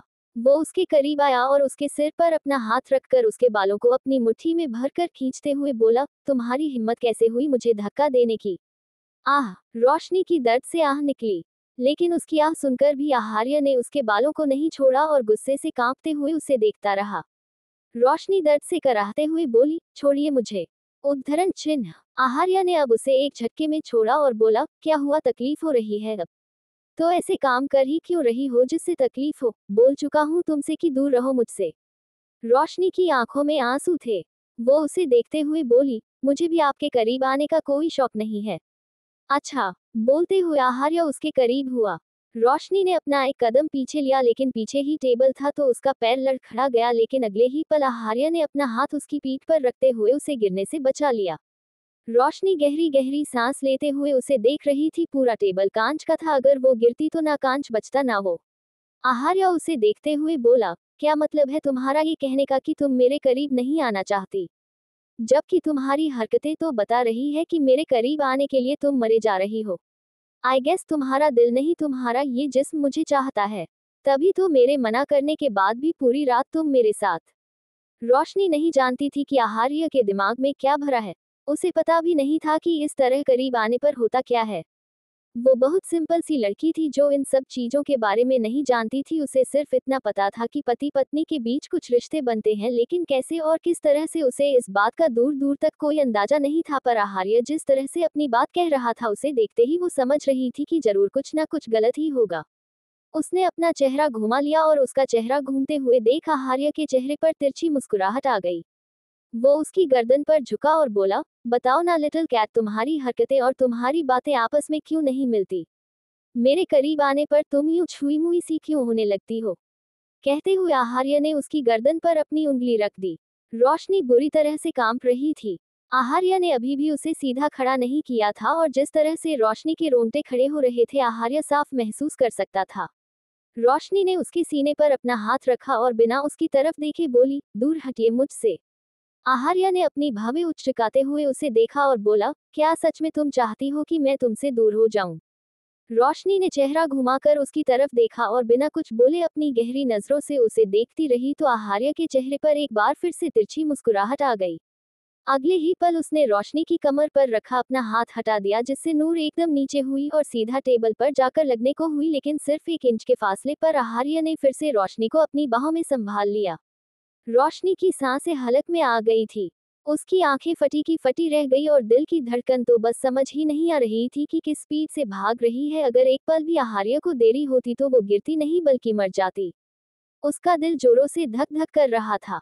आहार्य ने उसे ऊपर की तरफ खींचकर सीधा खड़ा किया और फिर उसके चेहरे पर झुककर बोला, आहार्य, खुराना आग है और आग से खेलने से सिर्फ इंसान जलता है। अगर चाहती हो कि तुम उस आग में ना जलो तो दूर रहना मुझसे, वरना। बोलते बोलते ही वो चुप हो गया और उसे अपनी गहरी नजरों से देखते हुए वॉशरूम में चला गया। रोशनी एकदम सुन रह गई। अभी अभी वो मौत के मुंह से बाहर आई थी। अपने सीने पर अपना हाथ रख अपनी बढ़ती हुई धड़कनों को कंट्रोल करने की कोशिश कर रही थी। उसने वॉशरूम के दरवाजे की तरफ देखा और उसकी आंखों में पानी आने लगा। उसने सपने में भी नहीं सोचा था कि शादी के बाद उसके साथ ये सब कुछ होगा। कुछ देर बाद रोशनी दरवाजे की तरफ जा ही रही थी कि दरवाजा नॉक हुआ। उसने दरवाजा खोला तो सामने निशा जी और सुकून थे। सुकून को देखते ही रोशनी ने उसे अपनी गोद में उठा लिया। उसने निशा जी की तरफ देखा, जिनके पीछे 2 सर्वेंट खड़े थे और उनके हाथों में 2 बड़े बड़े थाल थे। निशा जी अंदर आए और उन्होंने सर्वेंट को वो बड़े बड़े थाल टेबल पर रखने के लिए इशारा किया। रोशनी उनकी तरफ देखते हुए बोली, आंटी जी ये सब। निशा जी थोड़े गुस्से से बोली, तुमसे कितनी बार कहा है मुझे माँ बुलाया करो। अभी वो बोल ही रही थी कि बाथरूम का दरवाजा खुला और आहार्य बाथरोब पहने बाहर आया। उसे देखकर निशा जी के चेहरे पर मुस्कुराहट आई और वो रोशनी को देखते हुए थोड़ी ऊंची आवाज में बोली, आज तुम्हारी मुंह दिखाई की रस्म है। जल्दी से ये सब पहनकर तैयार हो जाओ, नीचे मेहमान आने ही वाले होंगे। उनकी बात सुनकर रोशनी थोड़ा हैरान हुई, लेकिन फिर अपना सिर हिलाकर हाँ कर दी। सुकून रोशनी की तरफ देखते हुए बोली, नूरी आज तुम एकदम ब्यूटीफुल तैयार हो ना, बिल्कुल रापचिक माल की तरह है, ऐसा कि डैड तुम पर लट्टू ही हो जाए। उसकी बात सुनकर रोशनी के होश उड़ गए और ड्रेसिंग के सामने खड़ा आहार्य गुस्से से लाल हो गया। निशा जी ने जल्दी से सुकून को अपनी गोद में लिया और फिर आहार्य की तरफ देखते हुए बोली, तुम्हें भी रोशनी के साथ ही नीचे आना है। कहकर वो जल्दी से बाहर की तरफ चली गई, इससे पहले कि बम विस्फोट हो उन्हें अपना और सुकून का बचाव करना था। लेकिन रोशनी का दिल कांप रहा था। उसने हल्की सी नजरें उठाकर आहार्य की तरफ देखा जो उसकी तरफ ही बढ़ रहा था। वो जल्दी से बड़बड़ाते हुए बोली, मुझे नीचे कुछ काम है, मैं अभी आई। वो अभी बोल ही रही थी कि आहार्य ने उसका हाथ पकड़कर उसे खींचा और फिर दरवाजा बंद कर उसे दरवाजे से लगा दिया। आगे जारी है। Chapter 14 high life casino. Roshni का दिल कांप रहा था। उसने हल्की सी नजरें उठाकर आहार्य की तरफ देखा जो उसकी तरफ ही बढ़ रहा था। वो जल्दी से बड़बड़ाते हुए बोली, मुझे नीचे कुछ काम है, मैं अभी आई। वो अभी बोल ही रही थी कि आहार्य ने उसका हाथ पकड़कर उसे खींचा और फिर दरवाजा बंद कर उसे दरवाजे से लगा दिया। रोशनी एकदम सहम गई। आहार्य गुस्से से उसे देखते हुए बोला, ये क्या सिखा रही हो तुम मेरी प्रिंसेस को? रोशनी उसकी तरफ देखते हुए बोली, मैंने क्या सिखाया? ओह रियली, जैसे तुमने अभी उसकी बात नहीं सुनी, अभी उसने किस तरह की लैंग्वेज यूज करी, क्या तुमने देखा नहीं? आहार्य गुस्से से बोला। रोशनी बिल्कुल नॉर्मल होकर बोली, कैसी लैंग्वेज यूज की, और अगर उसने कुछ गलत भी कहा है तो वो सिर्फ एक छोटी बच्ची है, इस पर इतना रिएक्ट क्यों कर रहे हैं आप? आहार्य तिरछा मुस्कुराया और बोला, और मैं तुमसे उम्मीद ही क्या कर सकता हूँ? जो खुद अनाथ आश्रम में पला बड़ा हो उसकी सोच घटिया ही होगी। ये मैं कैसे भूल सकता हूँ? उसकी बात सुनकर रोशनी हैरानी से उसे देखती रही और बोली, इसमें मेरी बात कहाँ से आ गई? आप एक बच्चे की बात को इतना क्यों बढ़ा रहे हैं? वो बच्चा कोई और नहीं, मेरी प्रिंसेस है और उसकी हर एक बात मेरे लिए बड़ी है, आहार्य बोला। रोशनी अभी भी उससे अपना हाथ छुड़वाने की कोशिश कर रही थी, लेकिन आहार्य का हाथ जैसे हाथ नहीं कोई जंजीर था जिसमें से वो खुद को छुड़वा ही नहीं पा रही थी। वो गुस्से से बोली, आपकी प्रिंसेस मेरी भी बेटी है, लेकिन मुझे हर बात पर इशू बनाने की आदत नहीं है और मेरा हाथ छोड़िए, मुझे दर्द हो रहा है। आहार्य व्यंग से बोला, कभी मुझे हाथ लगाने के लिए तड़पती हो और कभी मुझसे ही हाथ छुड़वाने के लिए तड़पती हो। तुम भी कमाल हो, मैं नशे में हूं तो तुम होश में आ जाती हो और मैं होश में हो जाऊं तो तुम चेहरे पर नकाब ओढ़ लेती हो। कैसे कर लेती हो तुम ये सब? रोशनी अब उसकी बातें सुनकर थक चुकी थी। वो खींचते हुए बोली, मैं आपको कुछ नहीं समझा सकती और आप एक बच्चे की बात का इशू बना रहे हैं। कभी आप खुद पर भी ध्यान दीजिए, जिस तरह से आप बात करते हैं मुझे नहीं लगता आपकी बातों के लहजे में थोड़ी सी भी तमीज है। उद्धरण चिन्ह। उसकी बात सुनकर आहार्य गुस्से से कांपने लगा। उसने उसका पकड़ा हुआ हाथ घुमाया और मरोड़कर उसकी पीठ से लगा दिया तो रोशनी की आह निकल गई। अब उसकी पीठ आहार्य के सीने से लगी हुई थी और आहार्य का चेहरा उसके कान के पास था। आहार्य गुस्से से बोला, तुम्हारी हिम्मत कैसे हुई मुझे बदतमीज कहने की? मैंने आपको बदतमीज नहीं कहा, लेकिन अगर आपको लगा तो इसमें मेरी भी क्या ही गलती है, क्योंकि आपको जो लगता है वैसा कुछ तो होता ही नहीं है, पर अब कोई आपकी सोच तो नहीं बदल सकता। रोशनी दर्द से कराहते हुए बोली। आहार्य ने उसका हाथ और भी ज्यादा कसा और बोला, एक ही दिन में काफी पर निकल आए हैं तुम्हारे। कल तक तुम्हारी जुबान नहीं खुल रही थी मेरे सामने और आज तुम्हारी जुबान कैंची की तरह चल रही है। ना जाने और कौन से रंग देखना बाकी है तुम्हारे। बट लिटिल कैट, मुझे तुम में और तुम्हारे इन डिफरेंट कलर्स में कोई इंटरेस्ट नहीं। कहकर आहार्य ने एक झटके से उसे छोड़ दिया। वो लड़खड़ा गई, लेकिन आहार्य ना ही उसे देखने के लिए रुका और ना ही उसे संभालने के लिए। उसने अपने कपड़े लिए और सीधा चेंजिंग रूम में चला गया। कुछ देर बाद वो चेंजिंग रूम से बाहर आया तो उसकी नजर ड्रेसिंग के सामने खड़ी रोशनी पर गई, जिसे वही कपड़े पहने हुए थे जो अभी अभी निशा जी उसे देकर गई थी। उसमें एक ब्लू कलर की साड़ी थी जो थोड़ी हैवी थी, उसके साथ ही उसने काफी हैवी डायमंड ज्वेलरी भी पहनी हुई थी। उसकी नजरें उस पर ठहर गई, लेकिन रोशनी का सारा ध्यान खुद पर था। वो ड्रेसिंग में खुद को देख रही थी। भले ही वो साड़ी बेहद कीमती थी, वो जेवर बहुत कीमती थे, लेकिन रोशनी की खूबसूरती बेशकीमती थी। रोशनी के हाथों से कुछ नीचे गिरा तो आहार्य एकदम से अपनी सोचों से बाहर आया। वो पिछले कुछ मिनट से लगातार रोशनी को देख रहा था, या यूं कह लो कि निहार रहा था। खुद को उसकी तरफ देखते हुए महसूस कर अब आहार्य के एक्सप्रेशन एकदम से सख्त हो चुके थे। वो आगे आया और फिर रोशनी की तरफ देखते हुए बोला, साइड हटो। रोशनी ने उसे देखा। उसने कपड़े पहन लिए थे तो अब उसे ऑफिस के लिए तैयार होना था, इसीलिए वो रोशनी को साइड हटने को बोल रहा था। रोशनी पीछे की तरफ हट गई। आहार्या ने अपने बाल सेट किए और फिर ड्रेसिंग पर रखी हुई अपनी वॉच उठाकर पहनी, सामने रखा परफ्यूम खुद पर स्प्रे किया और फिर एक नज़र खुद को देखकर वो वहां से हट गया। रोशनी उसकी तरफ देखते ही रह गई। वो मन ही मन बोली, इंसान तो बस दिखने में है, यूं तो चलता फिरता आग का गोला है, कुछ कहो तो फटेगा ही लेकिन ना कहो तो और भी ज्यादा फटेगा। रोशनी जिस तरह से उसकी तरफ देखते हुए अपने मन में बोल रही थी, उसे लग रहा था शायद आहार्य को नहीं सुन रहा, लेकिन सामने पूरी कांच की दीवार थी जिससे उसके चेहरे पर आए हुए एक्सप्रेशन आहार्य साफ देख सकता था। वो ऊंची आवाज में बोला, अगर कुछ बोलना है तो मेरे सामने बोलो। लिटिल कैट मन में बोलकर खुद की भड़ास निकाल नहीं सकती। रोशनी की आंखें बड़ी हो गई। वो जल्दी से ड्रेसिंग से हटी और फिर दरवाजे की तरफ बढ़कर रूम से बाहर निकल गई। अब उसे एक बार फिर से आहार्य की कड़वी बातें नहीं सुननी थी। आहार्य उसे जाते हुए देख रहा था। उसने अपना फोन लिया और फिर रूम से बाहर आया। रोशनी बाहर आई तो उसने हाल की तरफ देखा जहां पर कुछ मेहमान आए हुए थे। निशा जी ने उसे देखा और फिर जल्दी से उसके पास आए और बोली, सब तुम्हारा ही इंतजार कर रहे हैं। इतने में ही उनकी नजर आहार्य पर गई जो रोशनी के पीछे पीछे ही आ रहा था, लेकिन जब वो आगे जाने लगा तो निशा जी उसे रोकते हुए बोली, तुम कहाँ जा रहे हो? तुम्हें भी रोशनी के साथ ही आना है? उसकी मुंह दिखाई है आज? आहार्य ने नजरें घुमाकर रोशनी की तरफ देखा और एक्सप्रेशनलेस होकर बोला, जिसकी शक्ल देखना ही मुझे पसंद नहीं, उसकी मुंह दिखाई की रस्म आपको ही मुबारक। उसकी बात सुनकर रोशनी ने उसकी तरफ देखा, लेकिन तब तक आहार्य बाहर की तरफ चला गया। निशा जी ने रोशनी की तरफ देखा जिसका चेहरा उतर चुका था। वो जल्दी से बोली, शायद आहार्य थोड़ा जल्दी में था इसीलिए, खैर छोड़ो उसे। कहते हुए उन्होंने रोशनी को आगे की तरफ ले जाना शुरू कर दिया, लेकिन रोशनी आहार्य के बारे में सोच रही थी। आहार्य के बारे में वो जितना ही सोच रही थी उतना ही उलझा रही थी। आखिर क्यों उसके दिल में रोशनी के लिए इतनी नफरत है? कल रात को वो सुकून की बातें कर रहा था, उसे सुकून चाहिए, लेकिन जो आहार्य नशे में था वो होश में आने के बाद कहीं गायब ही हो गया। रोशनी को हॉल में लाकर निशा जी ने मुंह दिखाए की रस्म शुरू की।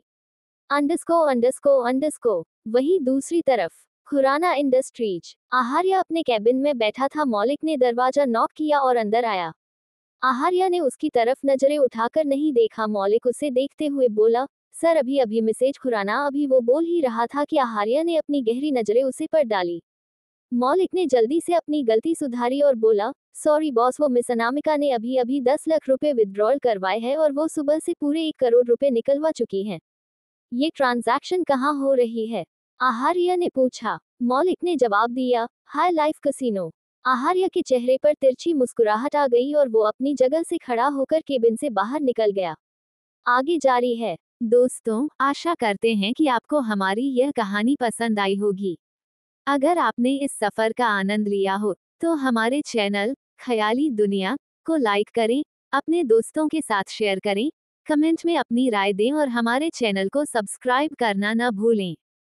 मिलते हैं अगली कहानी के साथ, तब तक के लिए अपने ख्यालों में डूबे रहें। धन्यवाद।